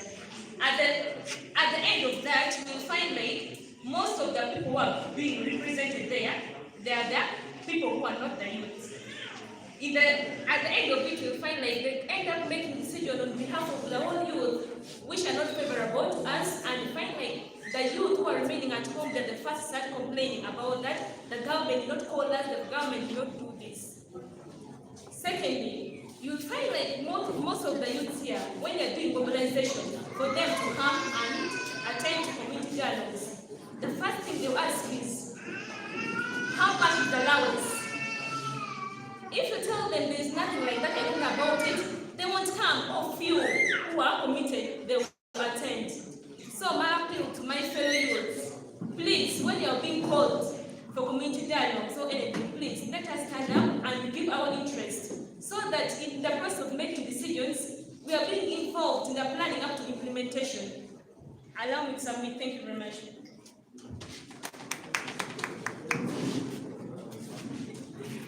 Yes, Honorable Right, facing me.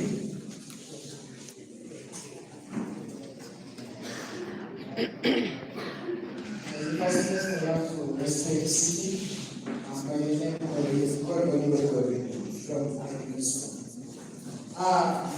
I'm here strong-hearted, as my brother said, when I talk, we sit there, we don't talk, we sit there, in a way, like, if I talk about this particular thing, I realize that we are directly neglected by the government.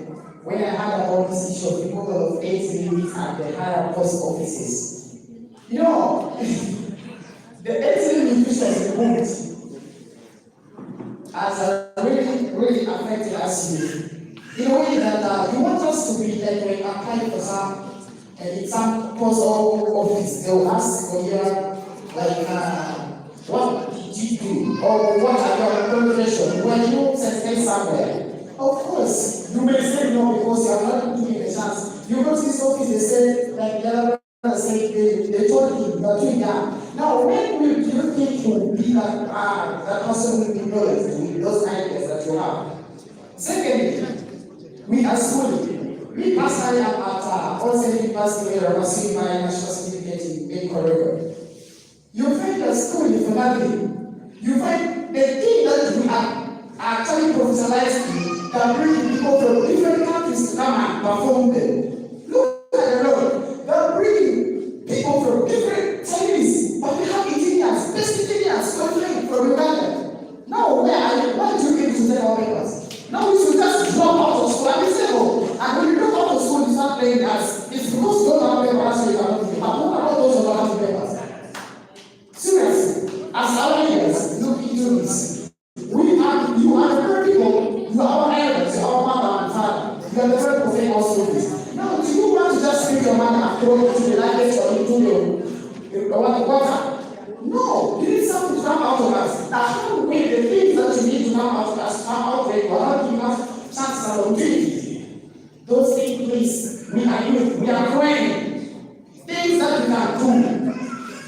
Never affect us. I don't want to talk us. Please, thank you very much. Thank you, Speaker. Please, members, we are talking about service delivery. I've never heard someone talking about youth and education. I've not heard someone speaking about youth and health. Please, members, let's come up and speak about these issues. Because these are the issues that are affecting us on service deliveries, and we are trying to bring issues of road, food, past discussions, food. They are very important. I appreciate you speak from the depth of your heart. But let's try to touch issues concerning education, concerning health. These are the services that we need faith for, and when you don't speak on this platform, it might be hard for us to advocate for it and make it inclusive. Yes, Honorable.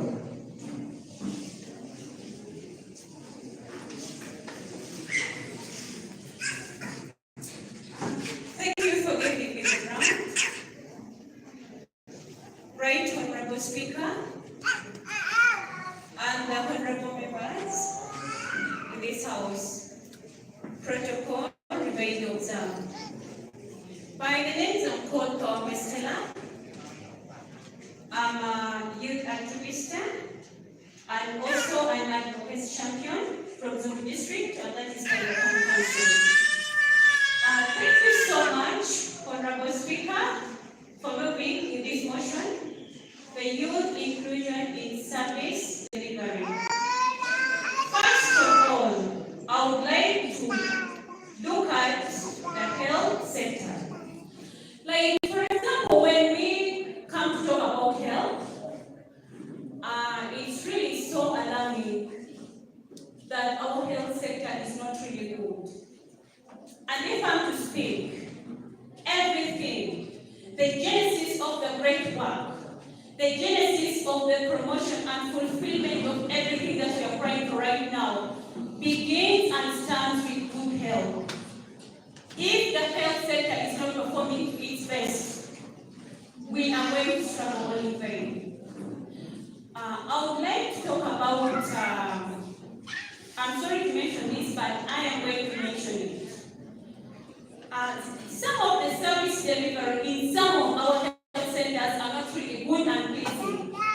More especially, I'm going to talk about the health center where I come from, and that is Paida Health Center. I am sorry to mention this, but I have to mention and talk about it because I feel concerned. As a community member, I have to speak for those who cannot speak. There are people who are being faced with a lot of challenges there, but they cannot speak. So I have to speak for them as an advocate and also an activist. I would like to ask some of us that is it stated somewhere that a health center is to operate from morning to midday? Beyond that, no service. And is it that some of us who fall sick beyond midday, we have to face it? Or if you don't have money to go to a clinic, you either have to die or stay home. That issue is in Paida Health Center, even right now as I speak. I don't really know if it is also in other health centers. I feel so touched. For example, when you move right now and go to Paida Health Center, you find the laboratories locked, the stores are locked. Sincerely speaking, when someone is sick or has a terrible emergency, where does the person go? Suppose the person does not have any money to access the clinic. What do we have to do? So our stakeholders and the duty bearers, please, this issue is to be handled immediately and with a demand. We have to change something about that. Because health is something that we do not have to play around with. Please, if I am wrong, I would like someone to stand up and challenge me right now because I have evidences to prove. Because I know my God and me myself. So when we talk about service delivery, we also have to talk about that. So my appeal to those who look at the health centers is that something is to be changed all the time. What I know is that health centers, these people are to work 24/7. I don't really know if the problem is like the facilities understaffed. Something needs to be done so that they have workers that work in the streets. And also my brother talked about,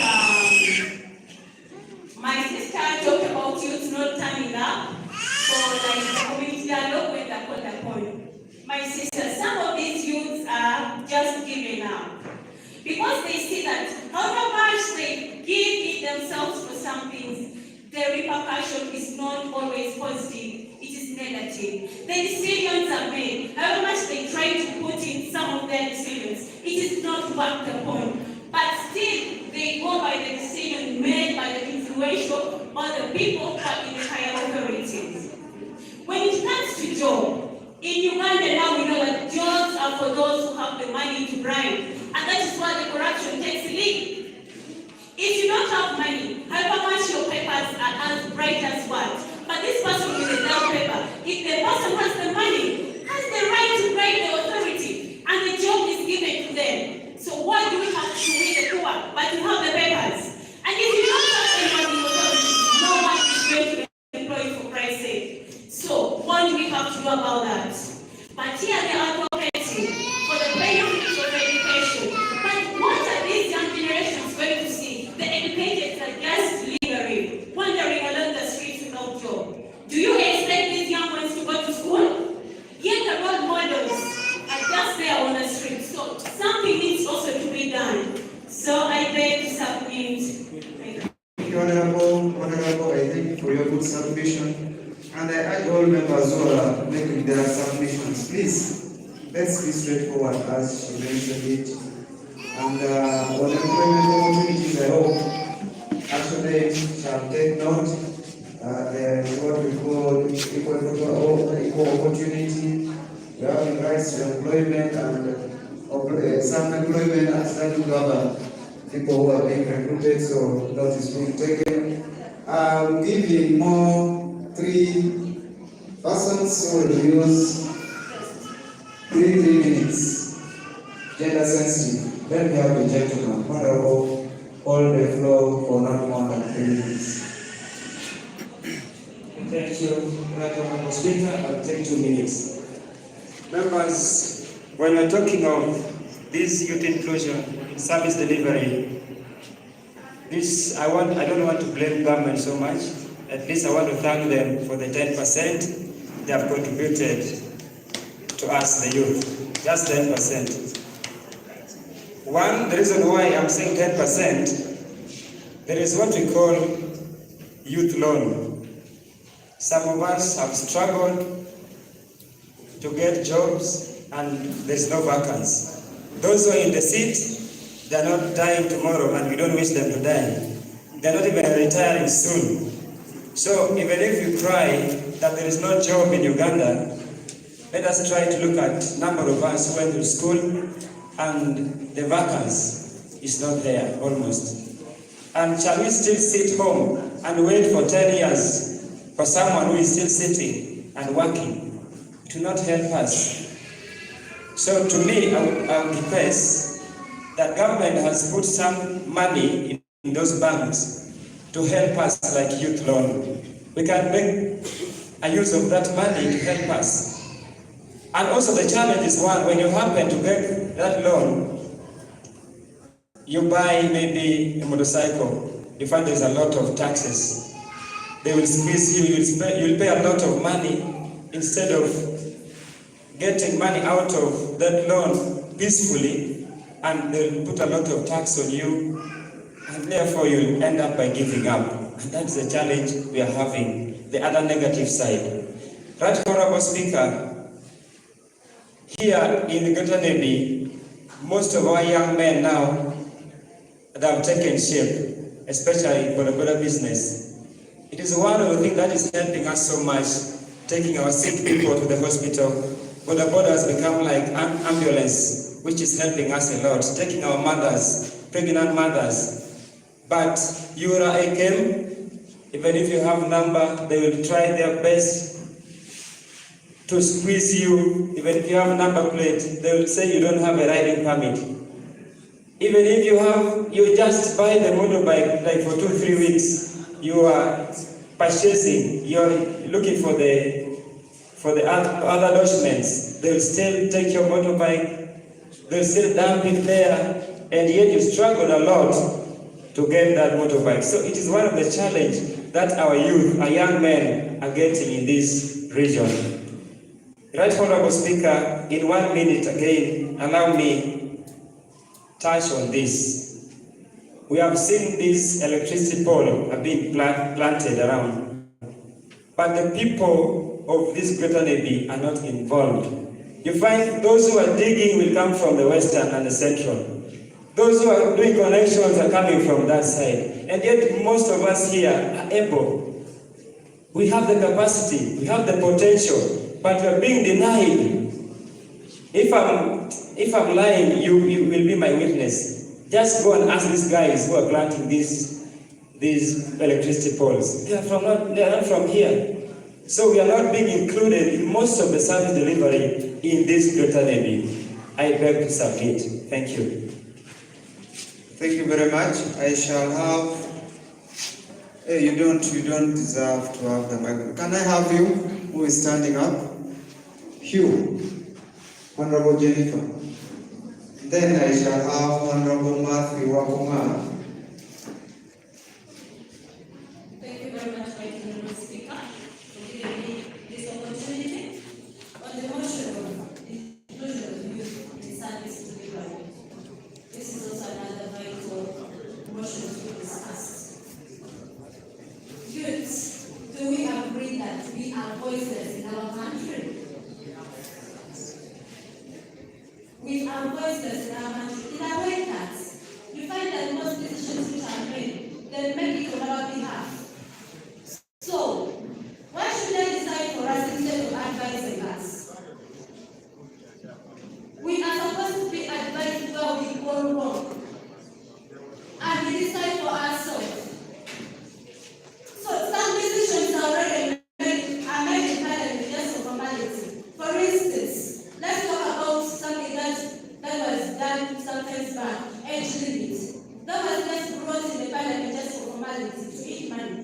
but in other words, it was already decided. Another thing which is also current right now, the education level for a parliamentarian. Before it used to be senior 6, but lately they brought that a parliamentarian should hold a degree. And it's in the parliament to be discussed. But that one is already a decision made. They've just brought it to say that people should say that it was brought for discussion. So another thing is that you elders in those offices, I beg, I request, please give opportunities to youth to also lead. If they don't do it now, when do you want them to do it? The time is now. You have served for 15 years. You need for your children also to serve.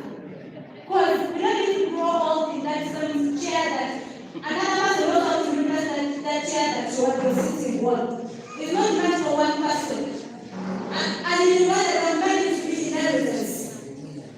If my father is the CEO of the meaning I am the next CEO of the, is that really right? So let us welcome our dear leaders. Let us give opportunity to our children. The same responsibilities you have is the very same responsibility another has. If your children are studying in good schools, where do also our children to go and study in good schools? We also want to access the good medical facilities, like you access. Because when you go to these local government hospitals, you don't get all the services that you need. Because we do not have the capacity to afford what we are supposed to get. And I'm talking about what we are talking about that the work for youth, for what? For dialogues in the local government. Let us call us there, but our voice are not heard. You may bring an issue and then sit on it. For instance, I attended some meeting and they are doing elections for PDM. So I used raised his hand that he wants to be the leader. Someone said, "What do you want?" I didn't know what Arado meant by then. So I came and I thought it's the meaning of Arado, but Arado is a youth. Then if you know what Arado Speaker, what are you speaking about? I cannot hear what you are mentioning. Which language is that? It is anyway. It is not considered now before writing to use another local language. You have to first put it in writing before the session, then you can use. Or else you quote and mention the meaning. Thank you. Thank you. Apologies. So not until I was given the meaning of right to be a youth, so I just came to realize that the word and argument a youth. So when you say one time in those positions, if you also have the capabilities, leadership is not determined by the cruel air. Even someone who is young can lead. Thank you. Thank you. I'm giving the opportunity to Honorable Wakunga. Then, thank you. Please, can you be brief? Thank you very much, Mr. Speaker. Mr. Speaker, I'm going to be very brief. Honorable members, if you are to be included in the service delivery, then we must own the system. Why do I say this? If you look at the composition of the District Service Commission, there are 5 members, but the youth has been left on the list. We have the representative of PWDs, we have the representative of workers, and we have the representative of women for the District Service Commission. And the youth is not included. That means that we must hold the system. Some of these issues will call for policy and legal framework change such that our target is achieved. And Mr. Speaker, still on the composition of the District Service Commission, when you hear the qualification to be a member Service Commission, you are supposed to have a previous experience of 10 years, which for us the youth do not have. You must have completed AM advanced level, which is even another problem to ask the youth. Now, I recommend that the legal framework and policy needs to be reviewed as far as the composition of the District Service Commission is concerned. Secondly, you are aware that the youth forms over 70% of the total population of the country. But when it comes to representation of people in parliament, we only have 5 people. But when you compare our number with the number of elders, they also have 5. Now where does it belong? We have 70%, and we are represented by 5 people. These are the remaining population of the older person are also represented by 5 people. That doesn't make sense there. I therefore call upon the agreement in the number of representatives of the youth in parliament, so that our views are not represented. Mr. Speaker, allow me also to say this. If it comes to the appointment in the cabinet of the government, you will find out that the youth are not appointed in the cabinet. Instead, appointed as state ministers, which is not even very clear, because we are all aware that we form the majority of the population. I therefore recommend that the government should work out and appoint even the youth in the cabinet. Lastly, as I wind up, the youth form 70% of the total population. Why don't we have a ministry of its own? Why should we still put ourselves under ministry of gender? Why don't we have a ministry for youth affairs, a ministry of its own?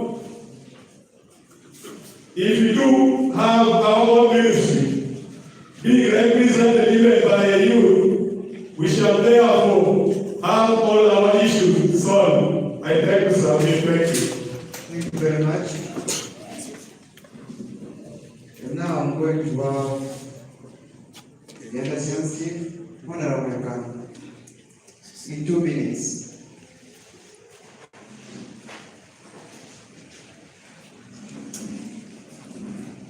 Thank you so much. All proceedings remain observed and respected accordingly. By name, I'm called Payam Sani, digital security trainer. I have a few issues to put across in area of health. Health is important, as my sister mentioned, but I would like to echo about issue of labor bed, especially for us, the pregnant mothers. You'll find that in most of the health centers, they have few labor beds. The situations you go through when you're pregnant, for instance, we were in the health center, they only have 2 labor beds, and there were 4 women in labor seriously. No one can leave the space for the other, so the rest have to lie down. Is it fair for us mothers? Others are losing their baby because of such scenarios, so we kindly advocate for that. And also, on the issue of supply of drugs, you will find in most cases the drugs which are being supplied in excess are ARVs with due expiry dates, of which they will use the money to supply drugs like Concerta, the essential ones, so that our drugs are not going into nothing. Thank you. Thank you for your submission. Let's have Honorable Otikan. And we wind it as we proceed to the last motion to be discussed in this session for today. Thank you, Honorable Otikan. Hold the microphone.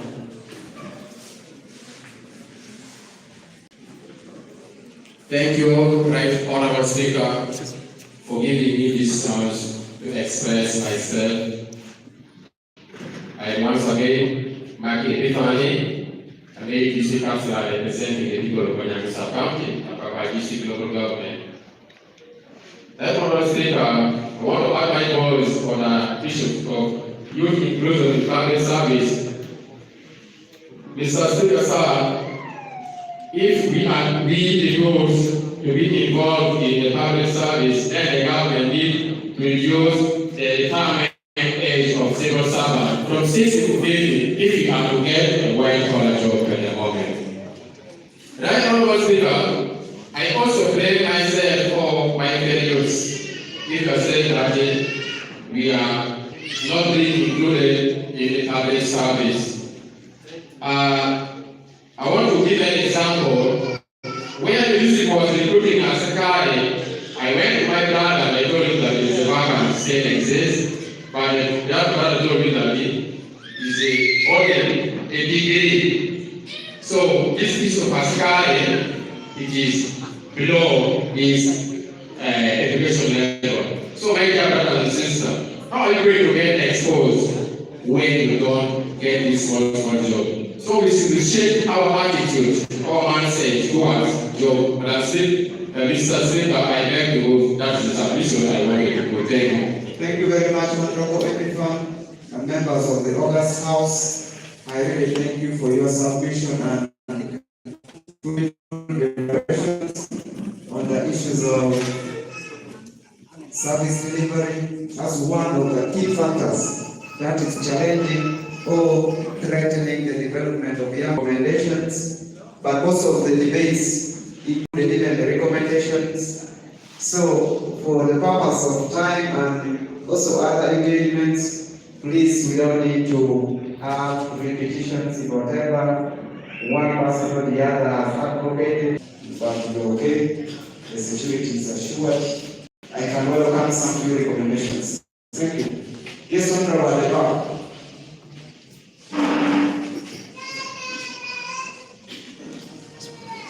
Right Honorable Speaker, members in the August House, the name is Dr. Richard, Youth Chairperson in this parliament. I have some few recommendations before me here for good and clear public service delivery.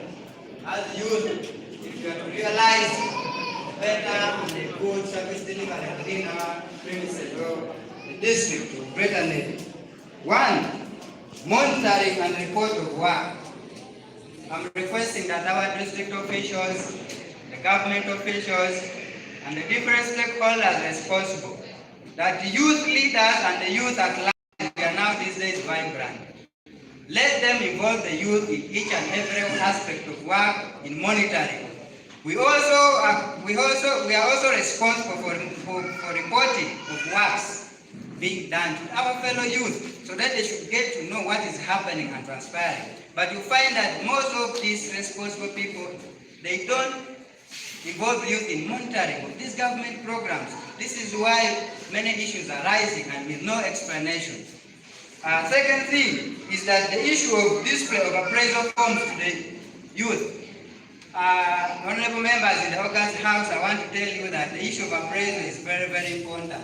We have been seeing that things crumbling, bridges crumbling, schools collapsing, even before the defect period.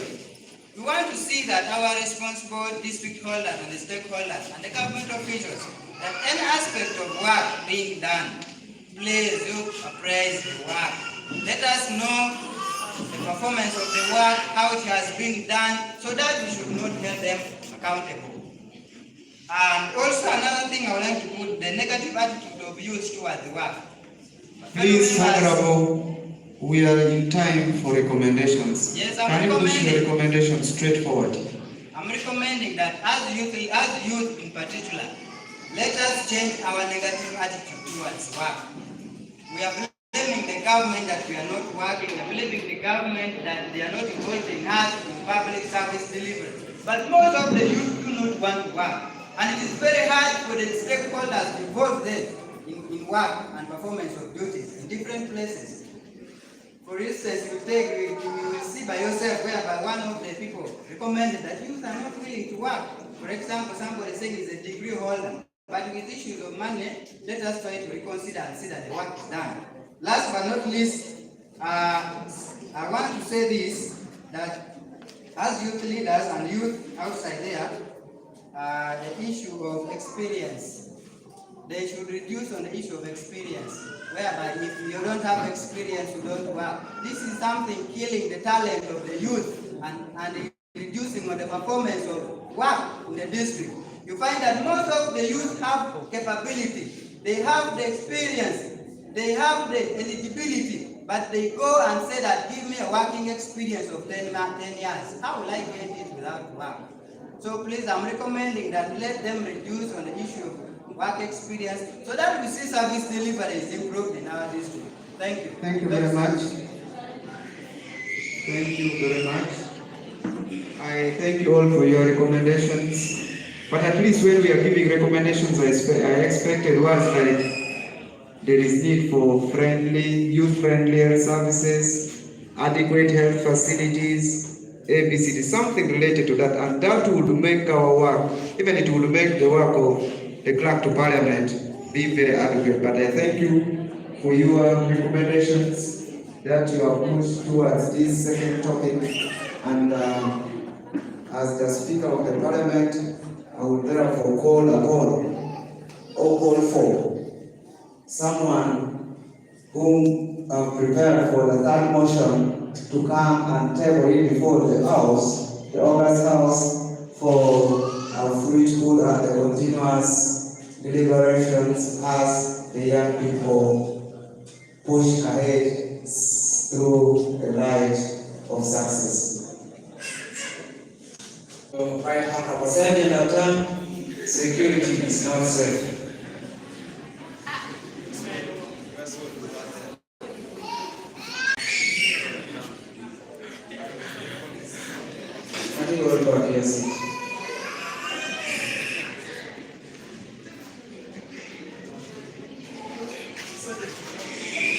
Honorable members, when we are in a parliament like this, let's try to respect it. We are all honorables and we know how procedures. The council does not operate differently like the parliament. It's the big speaker in control, and when you are coming, I know the motion may be what you are prepared, but when you are coming to present it, it is not yours alone. Can I have a member to come for the third motion?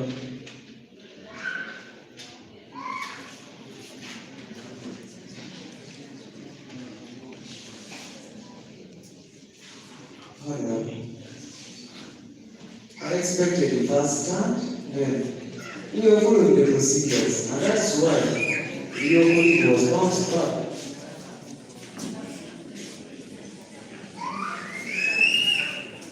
The honorable member to come and table the motion.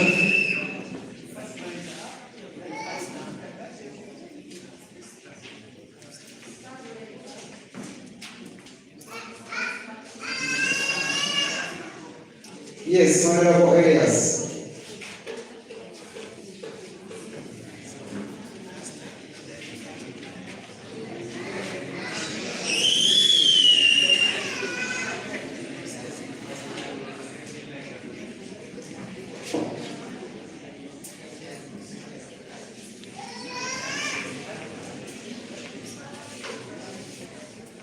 Thank you, Right Honorable Speaker. Colleagues, Right Honorable Speaker, by the name Elia Alfred, do rise up to move the motion on presentation of teenage pregnancy, child and forced marriages. Right Honorable Speaker, during the first coronavirus disease lockdown in March 2020. Honorable, can you move the motion?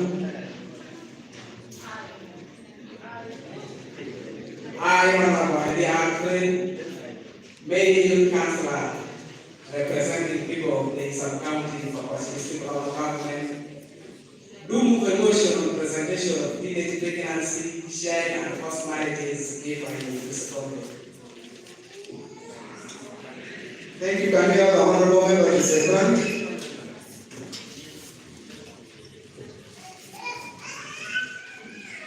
Yes, Honorable Victor.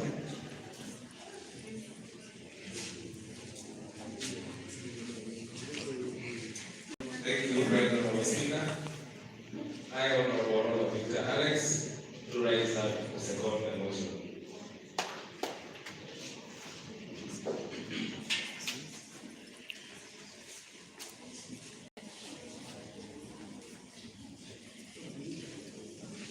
Thank you, Right Honorable Speaker.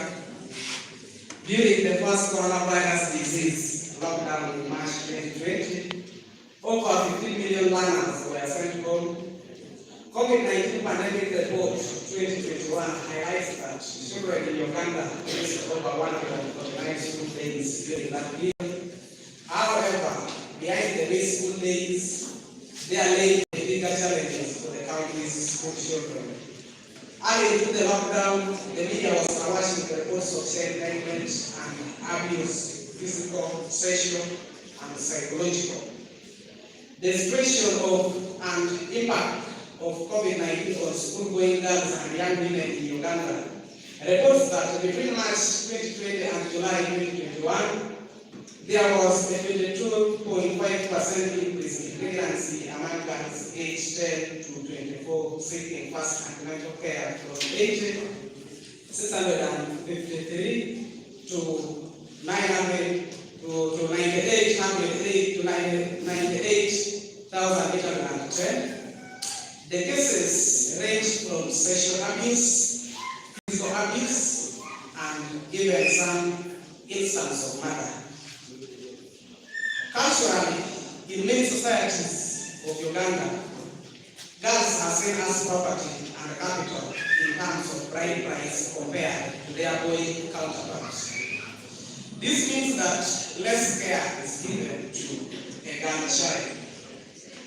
According to the United Nations, girls still face various challenges which depend on their potential to succeed, from abuse, physical and sexual violence, exploitation, child marriage, and other forms of discrimination and inequality. It adds that many girls who drop out of school due to pregnancy never get a chance to return and complete their education, yet an educated girl is likely to increase her personal earnings potential, reduce poverty, and early marriage. The health ministry indicates that many young girls die while giving birth because their bodies are not yet ready to handle shared delivery stress, while others are suffering from fistula. In many districts, most teen pregnancies and early marriages are attributed to insufficient parental guidance, culture, and less value given to education, among other issues. Most affected areas were in the parish of Koki, Kalwan, the sub-county where the highest number of teenage mothers were registered. These rampant cases have noted that some parents provide for their children, including essentials such as sanitary pads, and this has led to many cases of aggravated defilement, including where some infants, fathers sexually abuse their children. Among the many cases of crime have been reported to the police, but such files disappear from police custody, making it hard to prosecute the culprits. Oftentimes, when the police release the suspects on bond, they disappear and negotiate with the parents of the victims or tamper with the evidence. Some have shifted blames of the rampant teenage pregnancies, child and forced marriages to peer pressure, coupled with ignorance and lack of sexual education, which leads them into illegal sexual intercourses. Right, Honorable Speakers, I beg to submit. Thank you. Thank you very much, Honorable Member.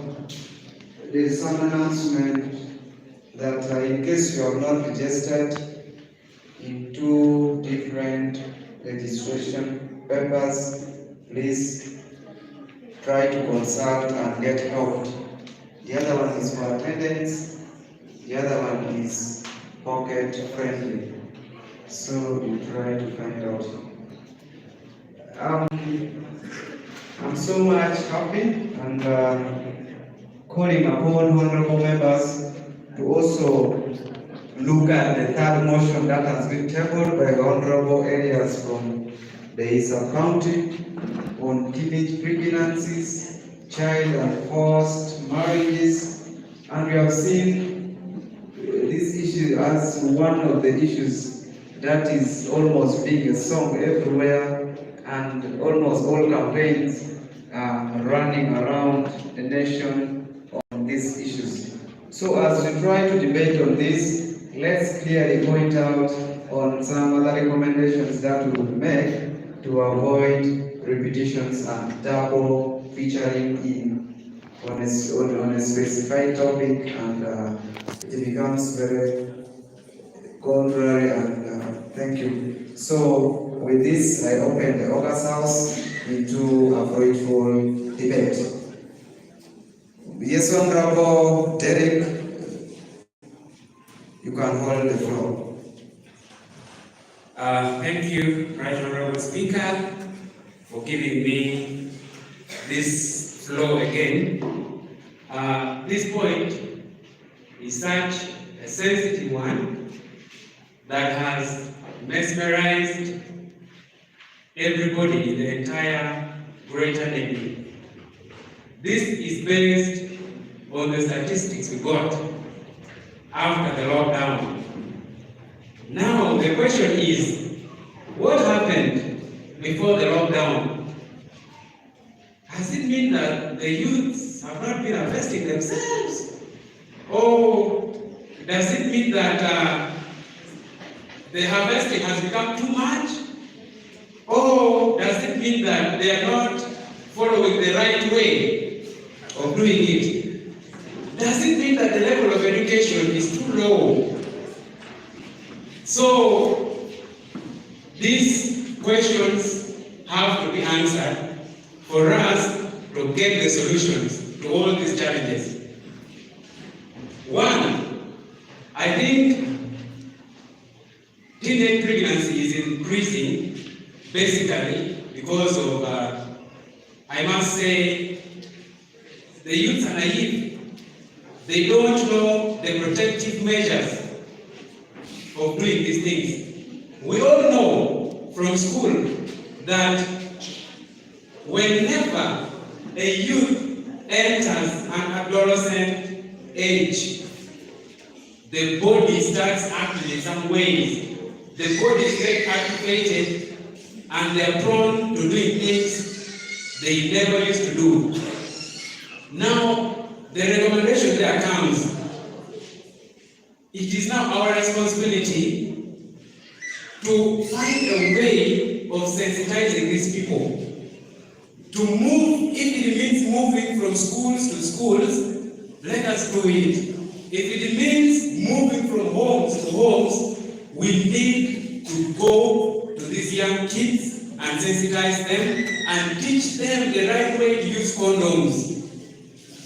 The right way. We cannot stop them from doing things or having sex in a straight arm.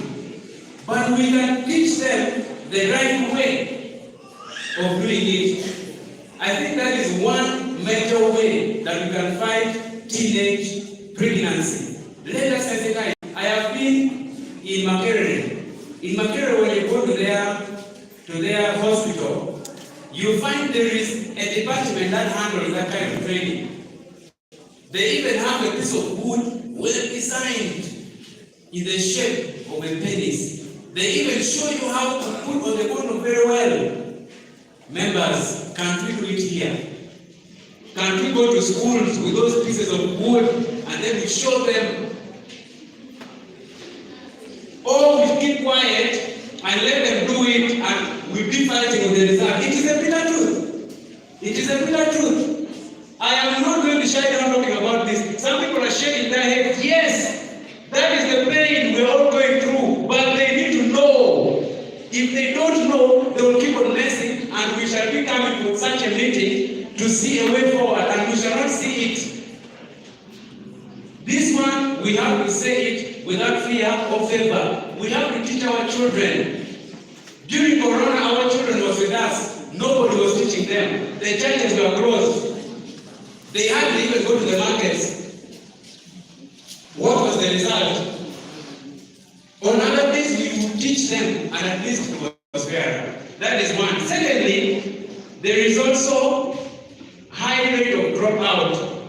Most of these kids are dropouts. As a result, they become very idle.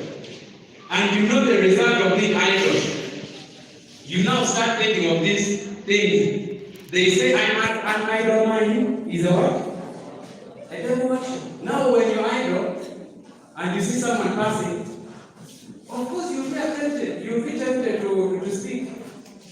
Again, let us mobilize so that these people, they go to school. If possible, let us go back to our different districts and sit down, all in the different sub-counties. Let us set a bylaw that when we get you with a young child who is from 14 years and below, and this child is sitting at home, let us give a penalty.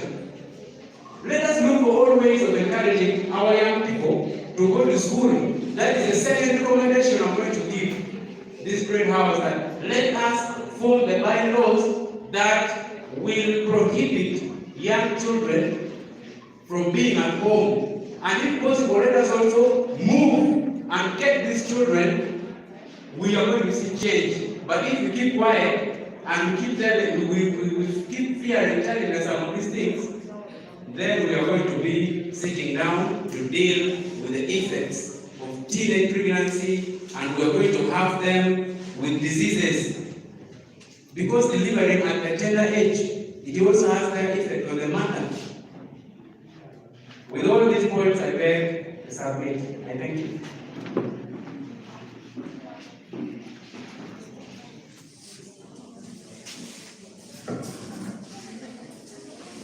If people want to give opportunities, don't observe the order. I therefore shift the opportunity to. Yes, Honorable.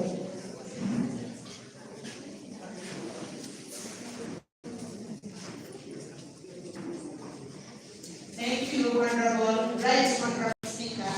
At last I caught your eyes. My name is Michelle Asha, a youth activist, a mentor in one way or the other, a mother. So, when it comes to teenage pregnancy, I say, let me extend where the Right Honorable Speaker can pick me. Thank you very much, my brother Mary.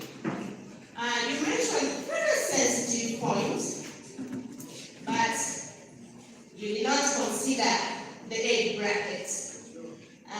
You mentioned something about condom that made me shake my head. I'm not arguing that you made a wrong comment or a wrong recommendation, but issues to do with growth. Growth is a process and it is gradual. You cannot tell me that you can come to my home and tell my 3-year-old or 5-year-old how to use a condom. There I will not buy that idea as a mother. That is one. Then two, the blame of teenage pregnancy only goes to the girls. I don't know why, but it is not a one-man show. It is something that the boys should also be considered. And to me, I feel growing up should not make young boys and girls do the practical part of it. Let the parents, let it begin from home. Let parents teach their children, when you're growing up, changes come, but it doesn't mean you should do this. And let the parents be open. Then let it go to school, or sex education should be extended to school, or sexual and reproductive rights should be extended to school. Like girls should be taught that if your menses come, it shows you're growing up. But it doesn't mean you should look for boys or men, or run after men. So we should talk to them in a way that do not corrupt their mind. Then another factor is, to me nowadays, we the parents, we have given too much freedom to the kids. You find a boy of 5 years holding remote, and the kid can be changing channels from one channel to another. Even if it is a blue, the kid will say, okay, it is phone or TV. So to me, I feel it starts at home. We should not just blame someone out of blue. Let it start at home. Parents should see that even on the remote we have what we call the parental guidance. We should set our remote in a way that if you leave your child busy watching cartoon, at least find the child is watching something that does not corrupt his or her mind. That is for to the parents. Then to us gents, to the gents in the room, not fellow gents, but to the gents in the room, I don't know, we have one weakness. When school girls are back home, there is a common saying that they have opened beds. How can we be called beds? That they have opened new beds. You will see men are rushing left, right, center to destroy these young ones. If you're interested in being in a relationship with a school girl, we have uniforms in the market. Go and buy and measure the size that can fit your wife well, so that she can also look like a school girl. Than running after young girls, young innocent souls. So buy uniforms for your girlfriends and girls at home, or mothers at home. But running after these young ones, assuming that one is your sister, and you find someone of 20 years going for a girl of 14 years because you feel that is the bait for you. No. All the materials are there for all the schools around. Buy and make it fitting. The point is noted. Yes. Thank Okay. I feel I should add that now. Fine, sir. Thank you. Right, Honorable Speaker. As we are proceeding, I want to recognize the entry of the Secretary Gender and Labor and Social Development of our district, local government, who entered when we are proceeding. Your presence is highly recognized. Thank you. Let me give this privilege to my sister to also advocate on this. Thank you. Mr. Speaker, I'm sorry. Pardon? Yes? I feel that they should inform the House to you. When they write, let them not show them. They just start. Point noted. Please, members, let's observe decorum. Thank you very much. I am called Mushaku Judith, an activist, counselor under trauma and guidance, also an artist. I present gospel messages through music and other valuable mediums of communication. Thank you so much for this opportunity. When you look at this motion, teenage pregnancy, child and forced marriages, it brings to me some other word that is hidden. Pregnancy results from a term of sexual intercourse. Now, I'm going to talk about sex and teenagers. Sex is a sacred gift from God for married people. Now, it has gone out of hand into the hands of teenagers. That means already something has fallen from its standard, which is common, and that is the trend the world is taking. What remains? Shall we now stand to be applauding, or shall we remain in the corner there to die, watching the fire burning like a dry season fire outbreak? No, it's the high time that all of us stand up to see how we can come and still make the society a living place for us to continue living as we wait for the coming of the Lord Jesus Christ.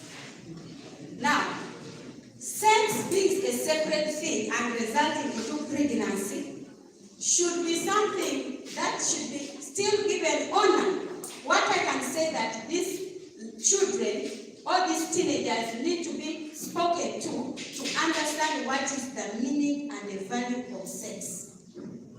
Then when that is understood, at least to some extent, will open the mind of somebody. Then another thing, we should know that it's a high time we return to God.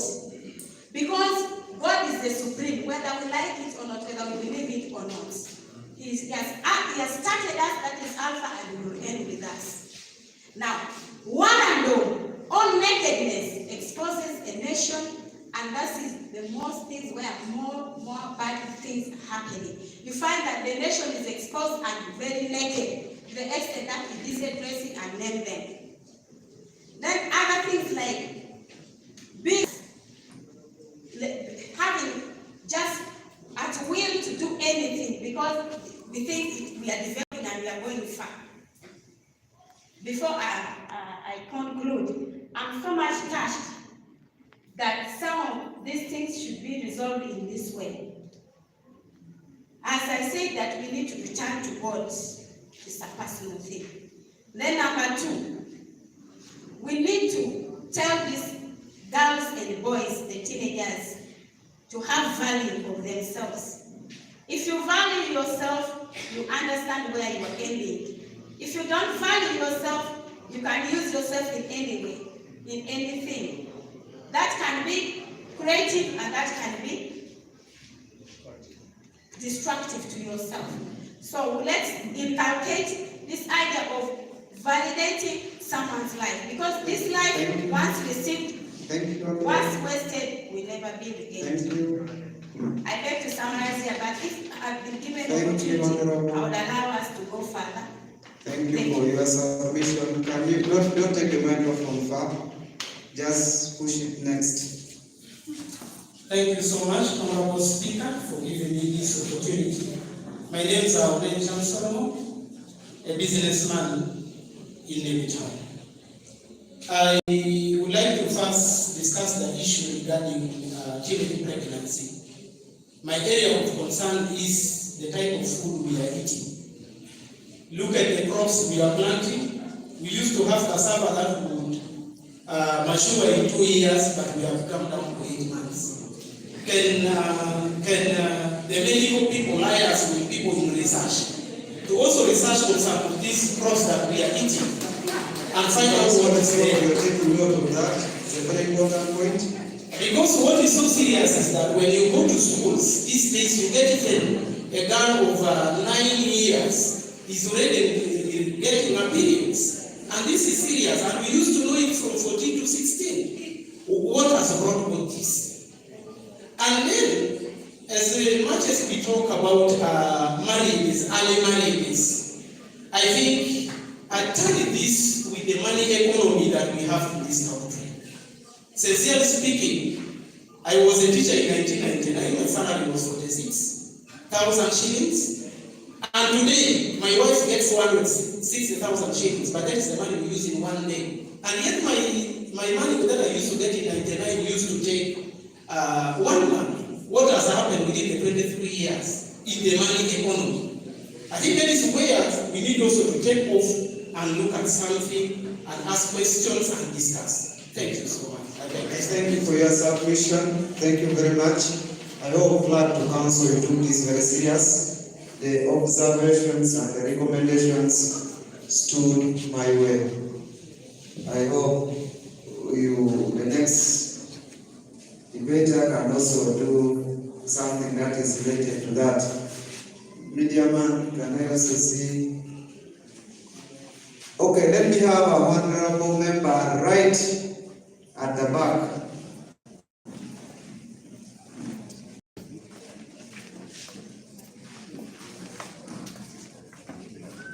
Yes, thank you very much, the August House. My name is Alex Hillary. I come from Zombo District, and I'm going to make just a few submissions concerning the motion that is at hand for our deliberation today. That is the issue of teenage pregnancy, child and forced marriages. To me, as a person, I would rather say this is not a surprise, because the lockdown unearthed to us something that was happening that we did not take into consideration.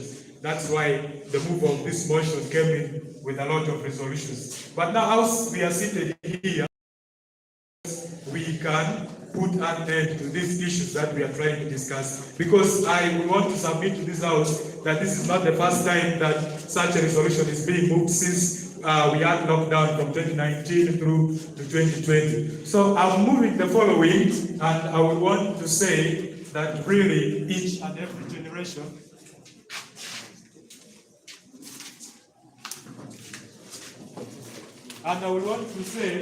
each and every generation in the world that we are living in today has its own challenges that it's met with. That's why we are gathered here as the youth. We moved several motions trying to look at our inclusivity and service delivery, and also these children that we are now blaming today for the early pregnancy and all the rest that we are talking about here. These guys, they also are facing a challenge that we who are gathered here, because I understand that we all come from families where we have people who are belonging to those age groups, and we also have victims of the same motion that we are discussing here. So I'm moving that this room should adopt a resolution on prioritizing sex education at the lowest possible level, that is starting with us who are gathered here. As we move from this August house and going to our homes, let us take it as a matter of fact that we are to have sex education, teaching these young children on how best they can keep themselves, and also giving them the real facts of life, the biology that they are going through of growth and development. It comes with each and everyone, and we who are here, we have been through the same, and we devised means of managing it. So let us help these children also to devise the same means so that they can also face the future that we are speaking for them. I would like to stop here. I beg to move.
Yes, can I have Honorable, the gentleman, yes, he has been standing for so long. Thank you very much. Please, members, when the Honorable is speaking, no one stands apart from the leader personnel.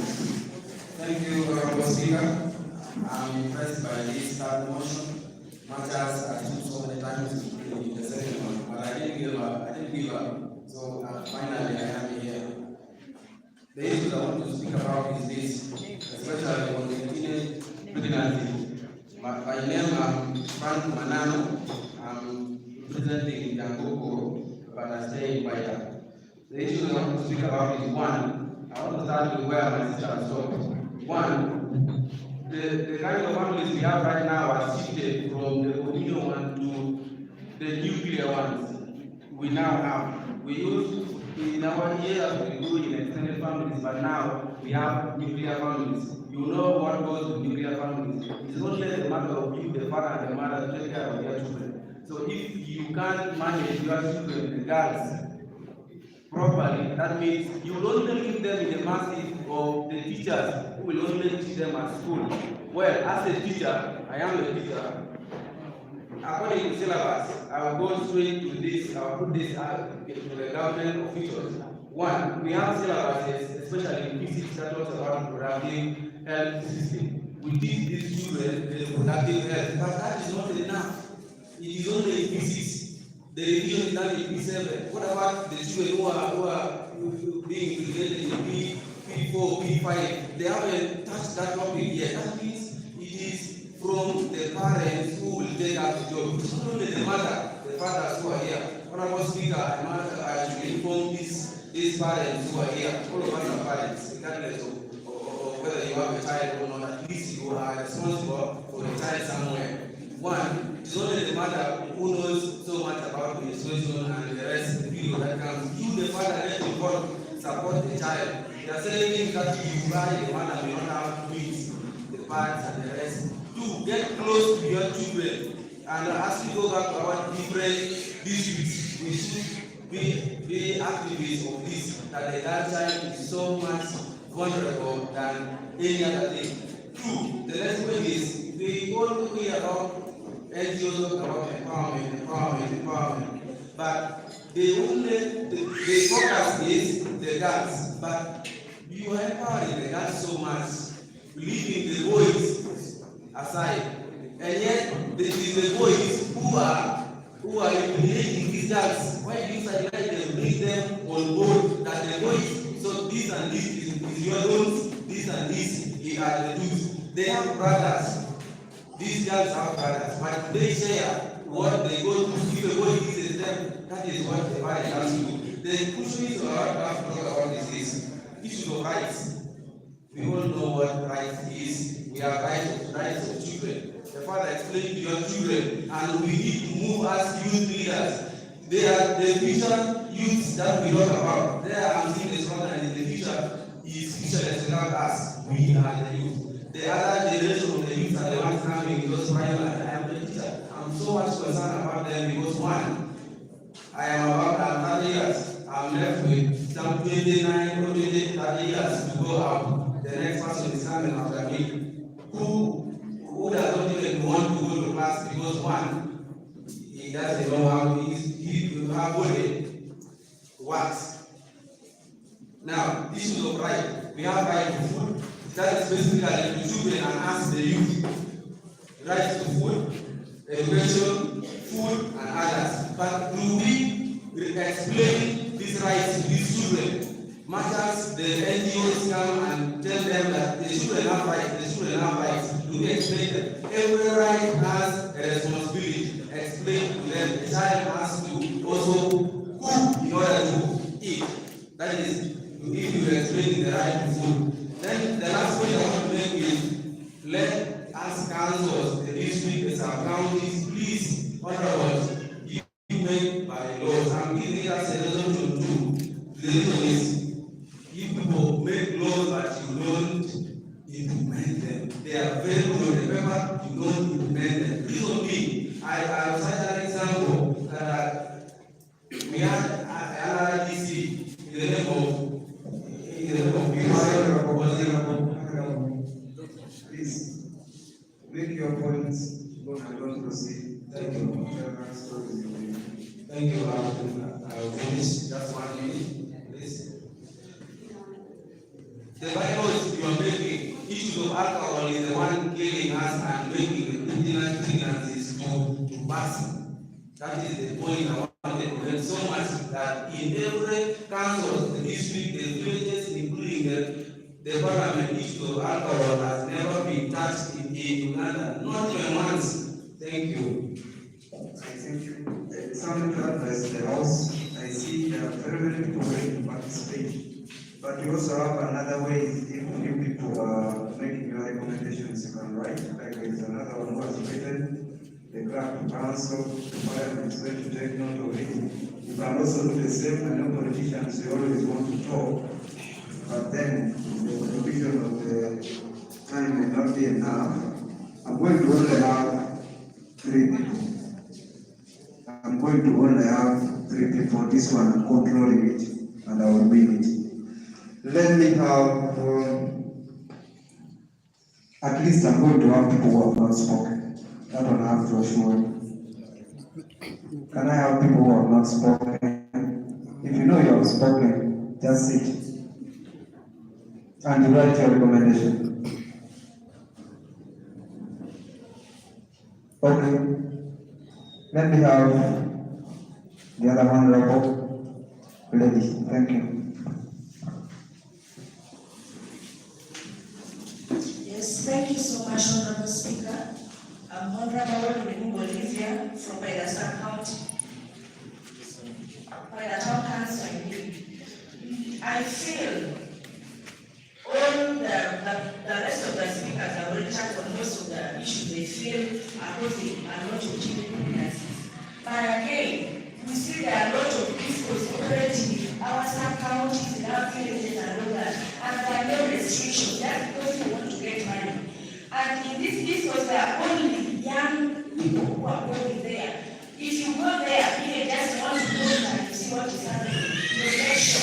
You find out that there are only teenagers who are rushing this discourse, so you ask yourself, what are the leaders doing?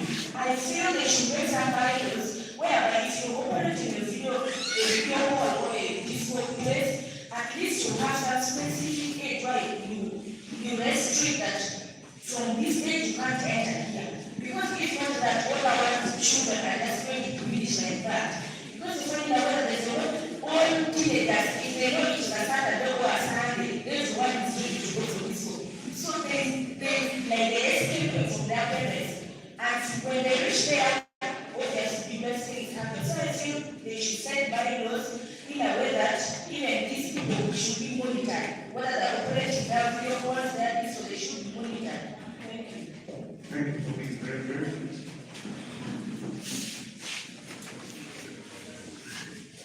Honorable Asa. Honorable Asa. Let's try to be brief. If we dare be brief, yes. I'll know how to at least balance some of you. Yes, thank you, Mr. Speaker. I am Paul Madam Sasa, the mayor Councillor of Pakwai Town Council. Mr. Speaker, this issue has become uncommon issue in Pakwai Town Council as I'm talking right now. In the course of this week, I engaged the FC1 and the FC2 to critically sensitize the community about the danger and effect of the teenage pregnant. As I'm talking right now, more sensitization is ongoing. And I'm calling upon my fellow honorable member in this house, you as the leaders, you do the same as I did. And secondly, the recommendation, national school policy should be created to us, the youth, such that we can avoid the teenage pregnant. I beg to submit. Thank you, Honorable Asa, for being very brief. Let me have this honorable member. Thank you. I'm Ayuba Brenda from Town Council. I'm an activist and I work with Colleen. I'm just talking one thing.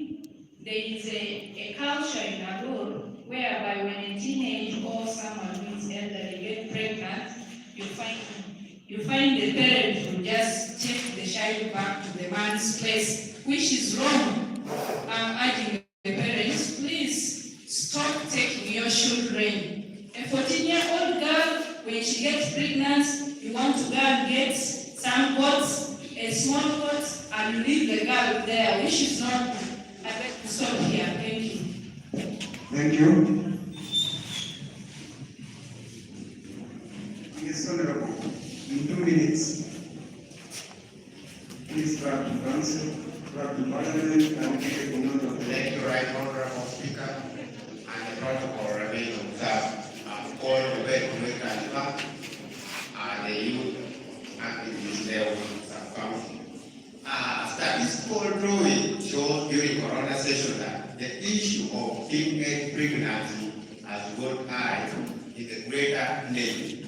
And more so it was once in the Zongo district followed by Delhi, and then Papas. It is because of lack of total parental care.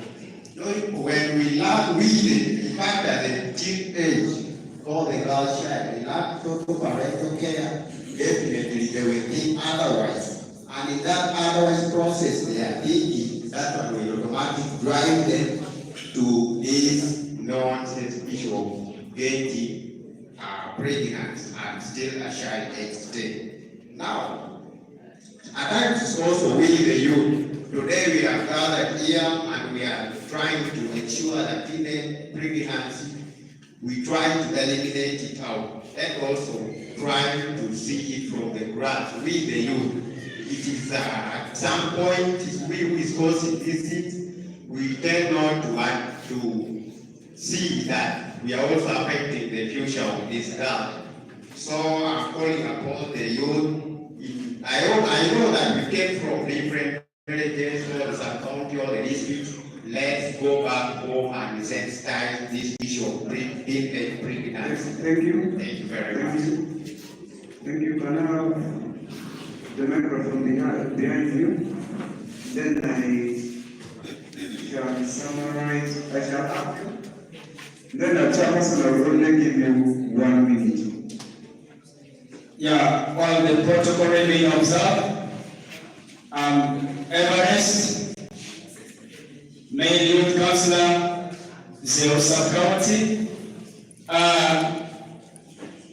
would like to take this special initiative to lament on the following, particularly on the issues concerning early teenage pregnancy. The causes of early teenage pregnancy to me, I see it's our parents who are causing all this. First of all, I see parental neglect is also one of the factors. I need not to explain much because the time is not our best ally. And also parental, corporal punishment. Let me try to explain this brief in like 30 seconds. There are parents here. You see, when your girl's child is not following the straight path or direct path, you tend to give her heavy punishment. So that is one of the cause of teenage pregnancy. I don't want to go deeply because the time is also not our best friend. The last one is vulgarism. This goes straight to, actually goes to the parents again. You, the parents, at times when your child is not, following the straight path again, you try to, when you want to bring that child. Can you hit a point? Can you hit a point? Just hit a point. It's okay. That's why you understand it because the time. Okay, it's okay. I get to go. Can I have a honorable? Please, members, let's try to use our time well. When you go to hit a point, stop repetitive words that don't make you reach your target. Hit a point and proceed.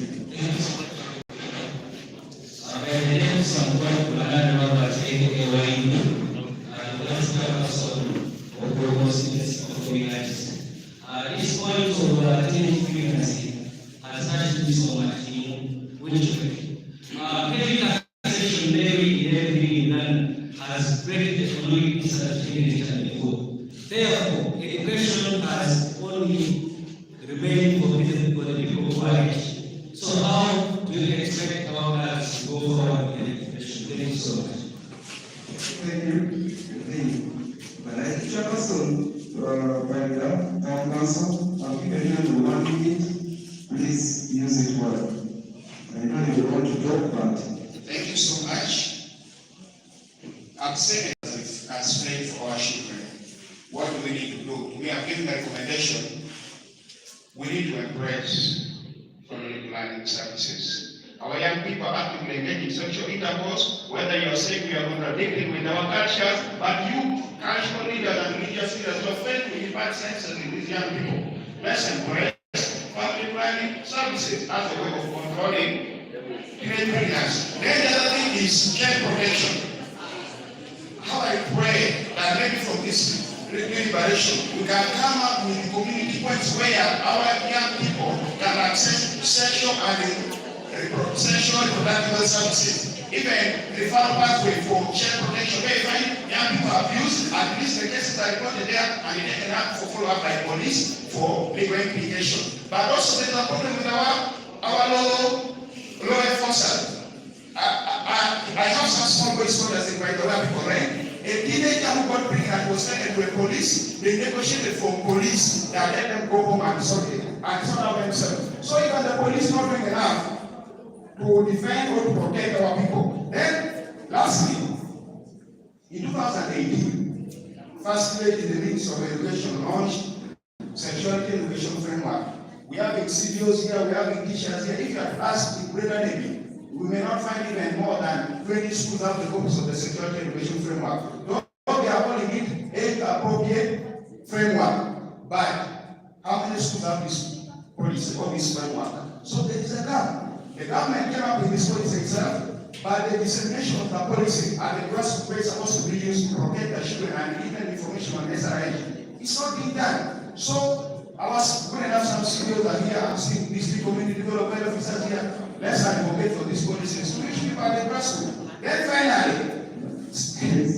finally, I'm talking of school health policy. This bill has been pending in Parliament. This bill gives a comprehensive package on sexual reproductive health and rights to the young people. And if we are to approve this bill in that Parliament, I believe our teenagers are going to be protected and well served. Thank you so much. I thank you. I think glad to Parliament you have taken note of these points.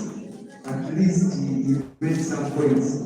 That's why at the value of stopping you, I will even first withdraw my microphone and let him continue. He has made some points. And at least, I know, glad to Parliament, you have noted the recommendations and these arguments specifically on these issues. I really thank all members for having participated. You know, it is procedural that after every motion debated on, we were supposed to have some recommendations from the honorable members of the Showcase House. But at least I requested members and you did the needful, you debated and you gave your recommendations, which I believe my clerk to Parliament took note of, and they are all considered and written. That shall be taken into further consideration. It is procedural enough that after we have debated on any matter or any motion table, we have to move motions to accept that the topic debated, such that we take it among our documents officially from this August House. I therefore do request a member, an honorable member, to rise up and move a motion that shall accept, that shall be seconded to accept all these motions we have debated on to become part of the documents that we shall proceed and call working documents in this Parliament of young people.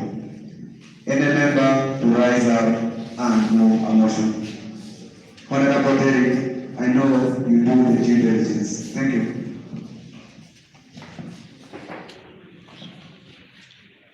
Thank you, Right Honorable Speaker.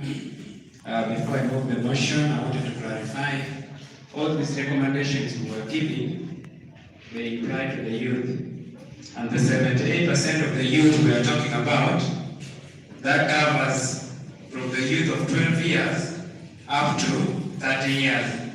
So those who are below 18, they are the 18%. For those who are above 18, they take the 60%. Now with all these recommendations that we have made, I would love to move a motion that the motions be taken as a working document. If I may be seconded, I remain with David Uchada. Thank you. A member to second. Yes, Honorable.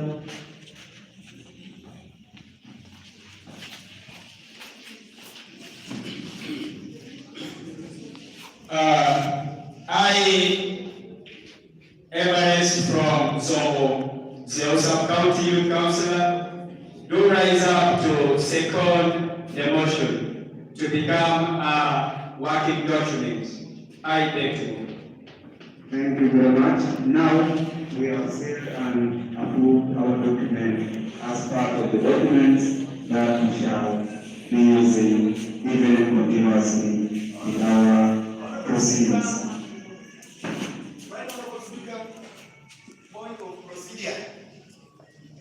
The recently moved motion of secondment procedurally are null and void, because here you are now to move a motion to adopt the resolutions after the serious discussion. So those resolutions now become the working document of this particular community parliament after adoption. So what you write, we adopt? Yes.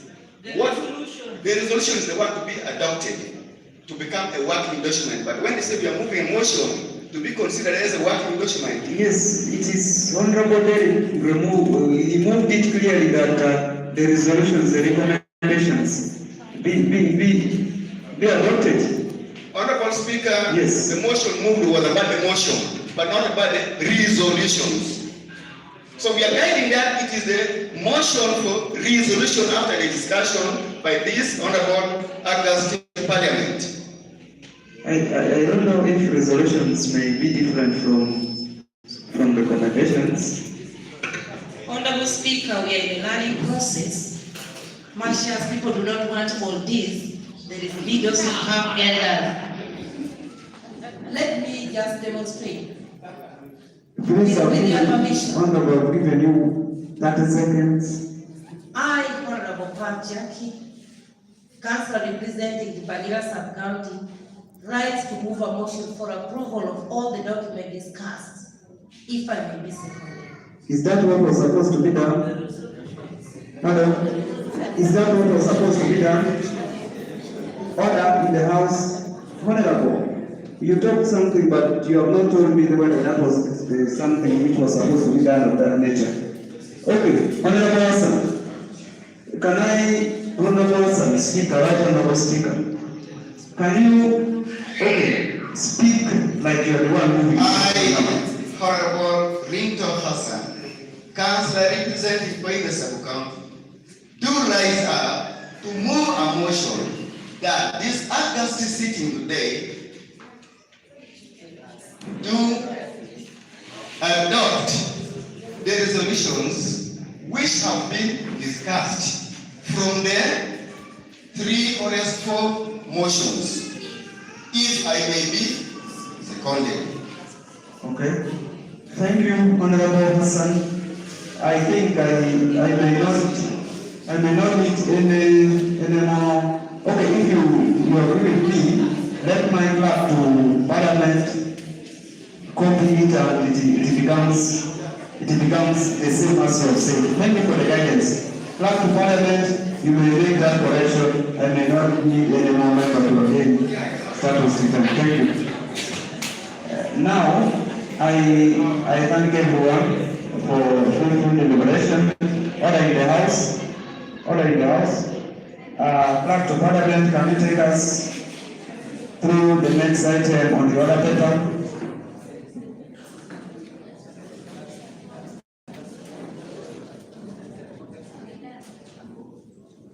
Next item on the order paper.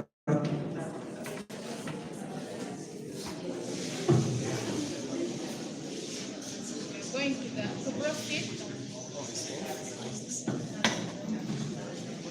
We are going to proceed to the next agenda. which is agenda number 8 in our order paper. Number 7, I mean, open discussion and commitments from duty bearers. Yes, we are allowing the floor to our duty bearers specifically on. Yeah, thank you, Right Honorable Speaker. I want to guide very quickly here on the open discussion and commitments from our duty bearers.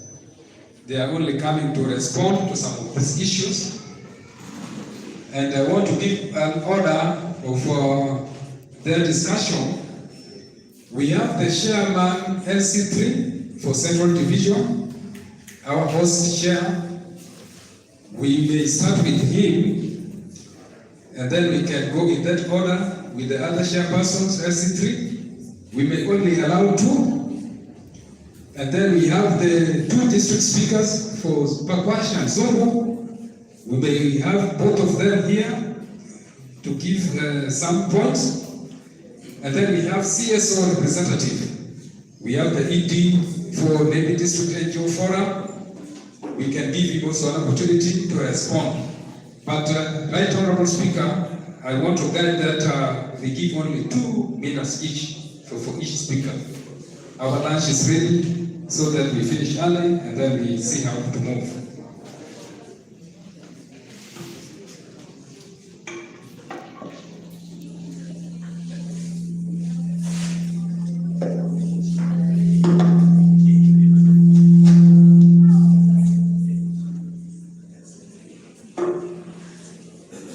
Thank you very much. As we observe the protocol, as said, we are going to hear from the LC5 Navy Central. I give you 2 minutes. Yes, LC3.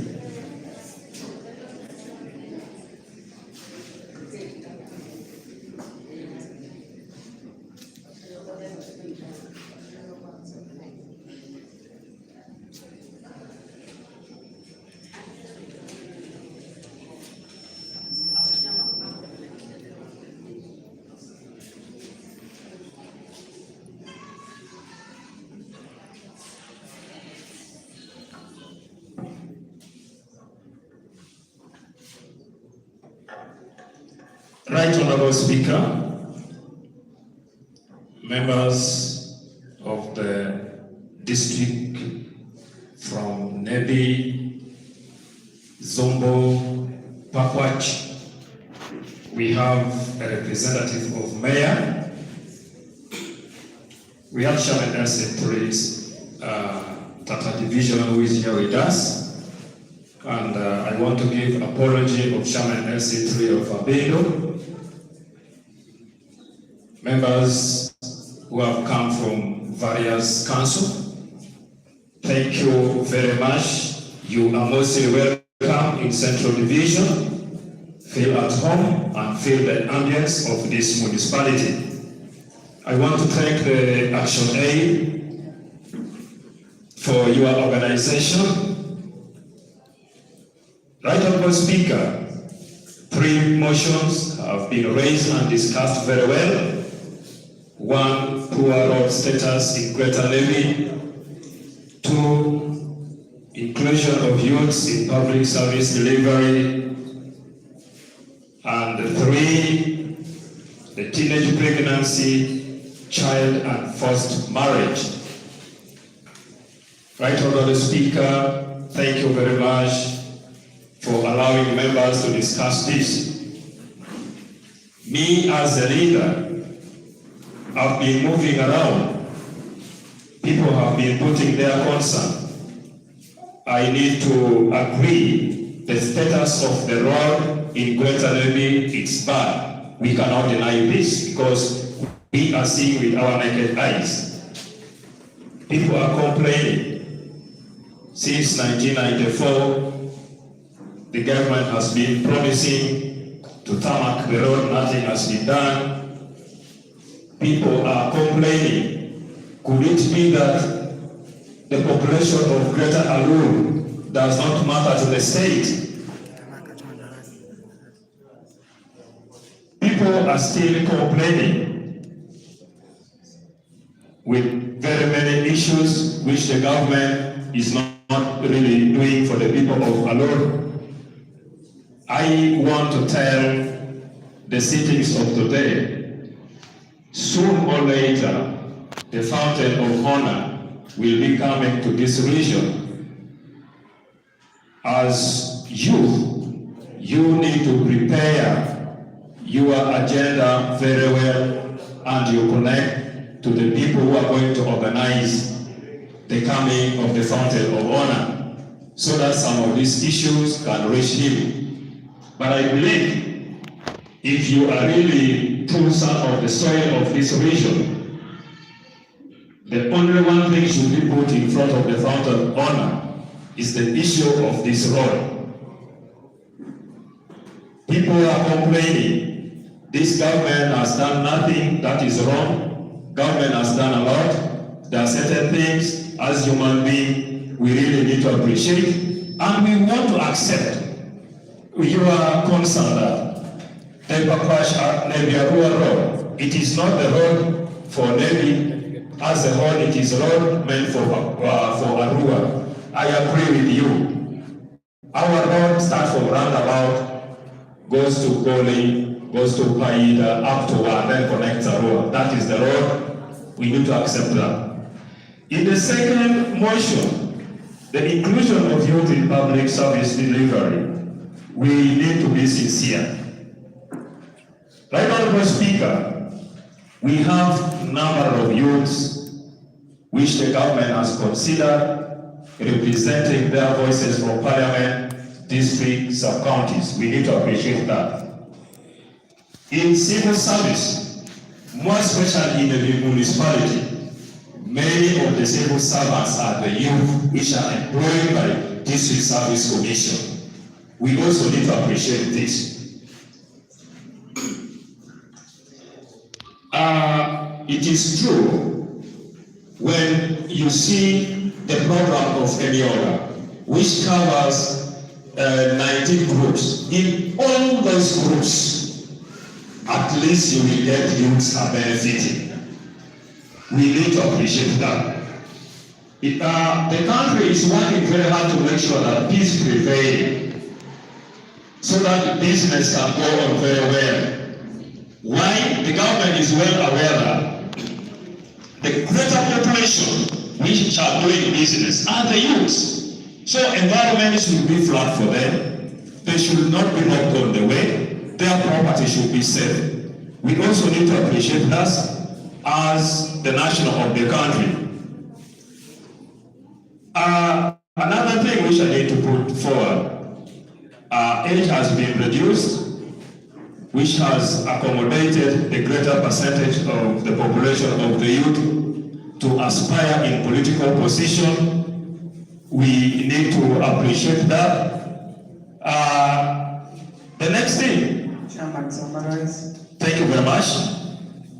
Government has allowed the country to receive very many NGOs which are doing a lot of work, like we see Action Aid, very many youths are employed. We have got a Plan International, like in Navy, they are doing great. Teenage pregnancy and child and forced marriage. We need to accept that there is human moral decay. There is human moral decay which is confusing the world of Africa. Media are playing a great role to expose our youth to admire certain things which are not our standard. It is the standards of the developed world. This is something we need to accept. Rights are destroying our children. This time, it is not the head teachers who are bringing problem, but it is right destroying the head teachers. Destroying our children. Love for materials, more especially for girls. Most parents in Africa and in Uganda are poor. Ladies admire smartphones. good dresses, which their parents cannot provide for them. You are the witnesses. You are seated here. Since your parents cannot provide that, you go to a man or a boy who can give you. You end up giving yourself money for that food to use you. Thank you very much. I thought. Time would allow, I will leave my to stay with you for the whole day. Please, members, next speakers who are coming, I honor you at your various capacities, but please, let's try to use the 2 minutes. It is not proper to interrupt a honorable member speaking, but please use the 2 minutes. Otherwise, I will say something or direct you. The next person is LOC3 Chapter Division. Sir, you're most. Oh, sorry. Sorry, I didn't got the statement, madam. You're most welcome. Thank you, Mr. Speaker, sir. All other protocol remains observed. I'm going to be so brief. Mr. Speaker, the sitting of today has made my day. My name is Amapad Jackie, Chairperson LC3 3rd Division. All the discussions and the resolutions that we are tabled in your council, as a human being who can really understand, we are going to carry forward all the issues tabled by the young people for implementation. The ones that we can manage, we shall pick. The ones that are not ours, we shall push them forward. Honorable Speaker, those days when I was still a youth councillor with my comrade, the Honorable Foyno Ronald, I can't see him now, he's here. This is someone who represented the district with. Then Joshua got me again, I went with him. But we also did our part. We used to be very vocal in council, we used to speak for you. You know, when you are still young and you're talking, you might think that what you are spitting out is dangerous or it can change something. But now when you reach an age of an elderly person like me, then you'll begin to understand that when you leave that gap and you come to this one, it is a different thing. Now today I am receiving, and the other day I used to give it. Otherwise, what I can mention here is thank you for everything you have taken before us. They are real and truly they are happening. I told you I'm an NRM, but the issue of the road, there is nothing like yellow in the bad road. The road, the government must work on it. People know me for talking point blank. The others who keep on saying, am I a real NRM? It's like I'm a Katoga. I'm not. As NRM, we must also tell them the bad things to be wanted. You cannot keep on saying yellow, yellow when your people are dying on the road. You cannot keep on saying power, power when you are the power people also dying. So we must make sure that we power, we yellow, and see that the road is tarmac. That is how the Lugara and other people are actually achieving. When it is time for shouting to get good things, let us shout together, but in the right way. I am an old person, but when I put on my cashew and I begin jumping, you don't believe. I'll be the best and I'll perform better than you young people. Thank you for listening. Thank you, Mr. Next person on the list is we are having representatives from the CSOs. We shall start with the NGO forum. I expect you to be as brief as the chairperson of Chapter Division and just write it.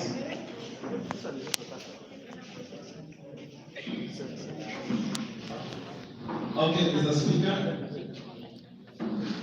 all honorable members, ladies and gentlemen, all protocols observed. My name is Ronald Foyno. The Executive Director of this NGO forum. I take my voice to thank actually for organizing this event. And thank you. On my part, let me make quick observations. It is highly appreciated. My belief is we can make this event much better by investing in planning for more and most importantly, ensuring guidelines for handling this kind of event.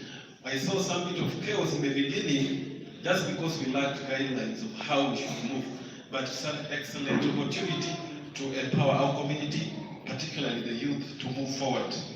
Now, my message, okay, in response to what the youth have been raising, I want to say, as members of civil society, these are the real issues that even ourselves have been grappling with. Just about 2 days ago, I was in Arua for the local government budget consultative meeting that you see that most of the leaders from Pakwasha and Nili are attending in Arua. I was there and I was presenting a paper on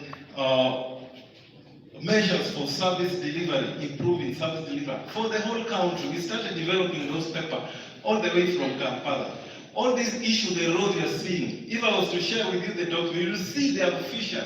And we did not share them just like here. We shared them in meetings where there are ministers and all staff from various ministries in Arua there. And we developed the document to be for the whole country. The same document I was presenting in Arua was being presented all over the country. So that is how far we're also concerned about service delivery, and we're also pushing. So your concerns are noted. Our part is only, how do we work together? There are probably many civil society organizations, even in your community. Let's find a way we can work together and improve service. On a note of advice to the youth, Honorable Jacqueline told you, I was a youth councillor like her. The last 20 years, actually most of my life I spent working as a youth or with the youth. I was a youth councillor for 10 years, not for as a youth council member for 10 years, in the district council for 5 years. I also went and worked in the district of Zomba as a district speaker for another 5 years. So now I'm in the local government, in the civil society here. There's still a lot we can do together and influence policy here and there. Now, my experience of growth as a youth is that the pain you are going through is also what we went through. But if we can learn something which we can share with you today is that, take this word, that growth is a slow process, slow and painful process. So, with all the energy and the fire and heart that I was seeing in you, don't forget one thing, allow yourself to grow. Some wise person say, if you want, there are these 4 or 5 stages in life that you don't need to skip. When you're in your 20s, where most of these youth lie actually, trying to get, usually between age 10 up to 20, you are going through education, university and so on. But from 20, most people have already gone out of school. Try to get a good mentor, a good boss who can lead you through so that you can develop the skills to do all those things you have been complaining about. When you're now 30 going to 40, it's time for you now to try to practice certain things on your own because now you have the skills. When you reach 40 to 50, which is our year, don't waste a lot of energy. Spend time doing what you are best at. All over the world, people perform best in this age bracket, usually between 40 to 50. Now, when you are reached after 50, you are planning for retirement. Are we together? That one is advanced for you. For now, I want you to focus on your age. In India, there is this philosophy that can be useful for us. The farmers, you know, that's one of the most populated countries. They have a principle for production if you want to be productive. If you are to grow a mango tree, these are enhanced types. You have seen them probably. You get this improved seeds, you first plant it. After 1 year, it will start flowering. I don't even know if you have seen that. Now, when you see that thing flowering, you don't allow it to flower, because when you allow it to flower, it will start producing mango. You nip that flower, you allow the tree to grow. The second year, it might do the same. Nip it, don't allow it to mature. Because if you allow it to mature, it will exhaust all the energy in the plant, and within a couple of years, it is dead. So, if you keep on nipping it and allow it to produce at a later stage, it will produce very good mangoes, high quality, and will live much longer. And that's the principle of life we have today as youth. Don't try to live all the life now. Try to spend time developing yourself into these things I was talking about. Get the right qualification, get the right skills, get the right, and then if you intend to live longer in life, you will be exhausted if you start enjoying everything people want in life. If you want vehicles, wives, everything people enjoy at this early age, spend more time preparing yourself for the greater things in life. So that even by the time your children are going to come up, they will be very useful citizens.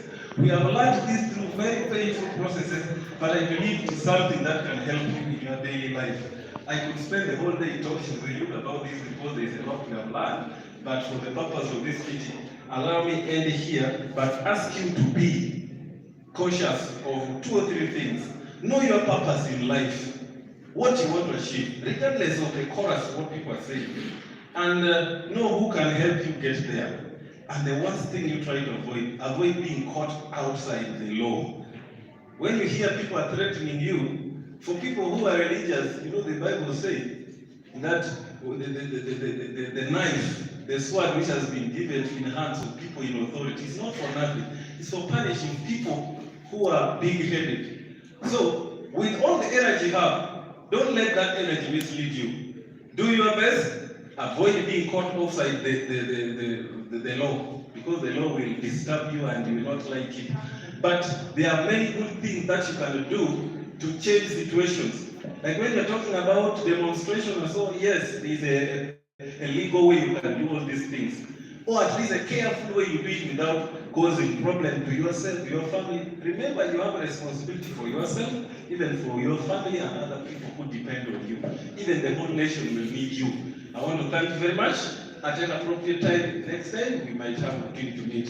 Thank you, Mr. Speaker, for giving this. And thank you. Thank you for your parental and really, I feel at home, and almost all the speakers are speaking something that if we take 1 or 2, we will develop into better youth, and we even have people who will follow us and be their role models. Thank you. I will give other opportunities to one representative from another CSO, that is Life Concern. Please, can you try to be brief as well? Thank you, Honorable Speaker, and the whole House. Protocol remains observed. I thank my colleague. I should have talked first before him, because the Angel Forum is our umbrella organization, so it's more or less a father to us. I'm called Dennis Oshona. For those who know me, much of my time has been in the media.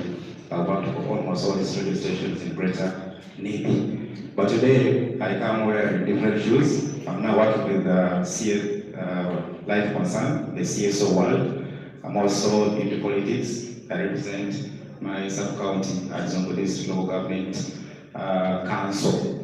So some of the issues that we have been bringing that touch exactly on us as leaders, especially in our local councils, for me, I've noted them. But before I delve much into that, I want to thank our CSO colleague, that is ActionAid, for organizing the young people. ActionAid, thank you very much. Who else would have organized this? Who else? Have we still been existing?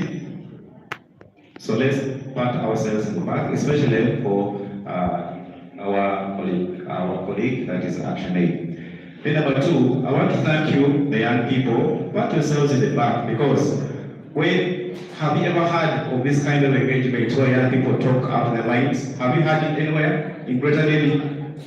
Young people. Have you heard young people talk about the issues in Greater Nibi the way you are talking? Have you? Why? Haven't there been issues that need to be addressed? So, I'm grateful that your civic competence is being awakened. Government does not do you a favor by giving you the services. You deserve the services. It's not a favor. Demand. These are your rights. It's your right to walk on a good road. It is your right to have health services near you.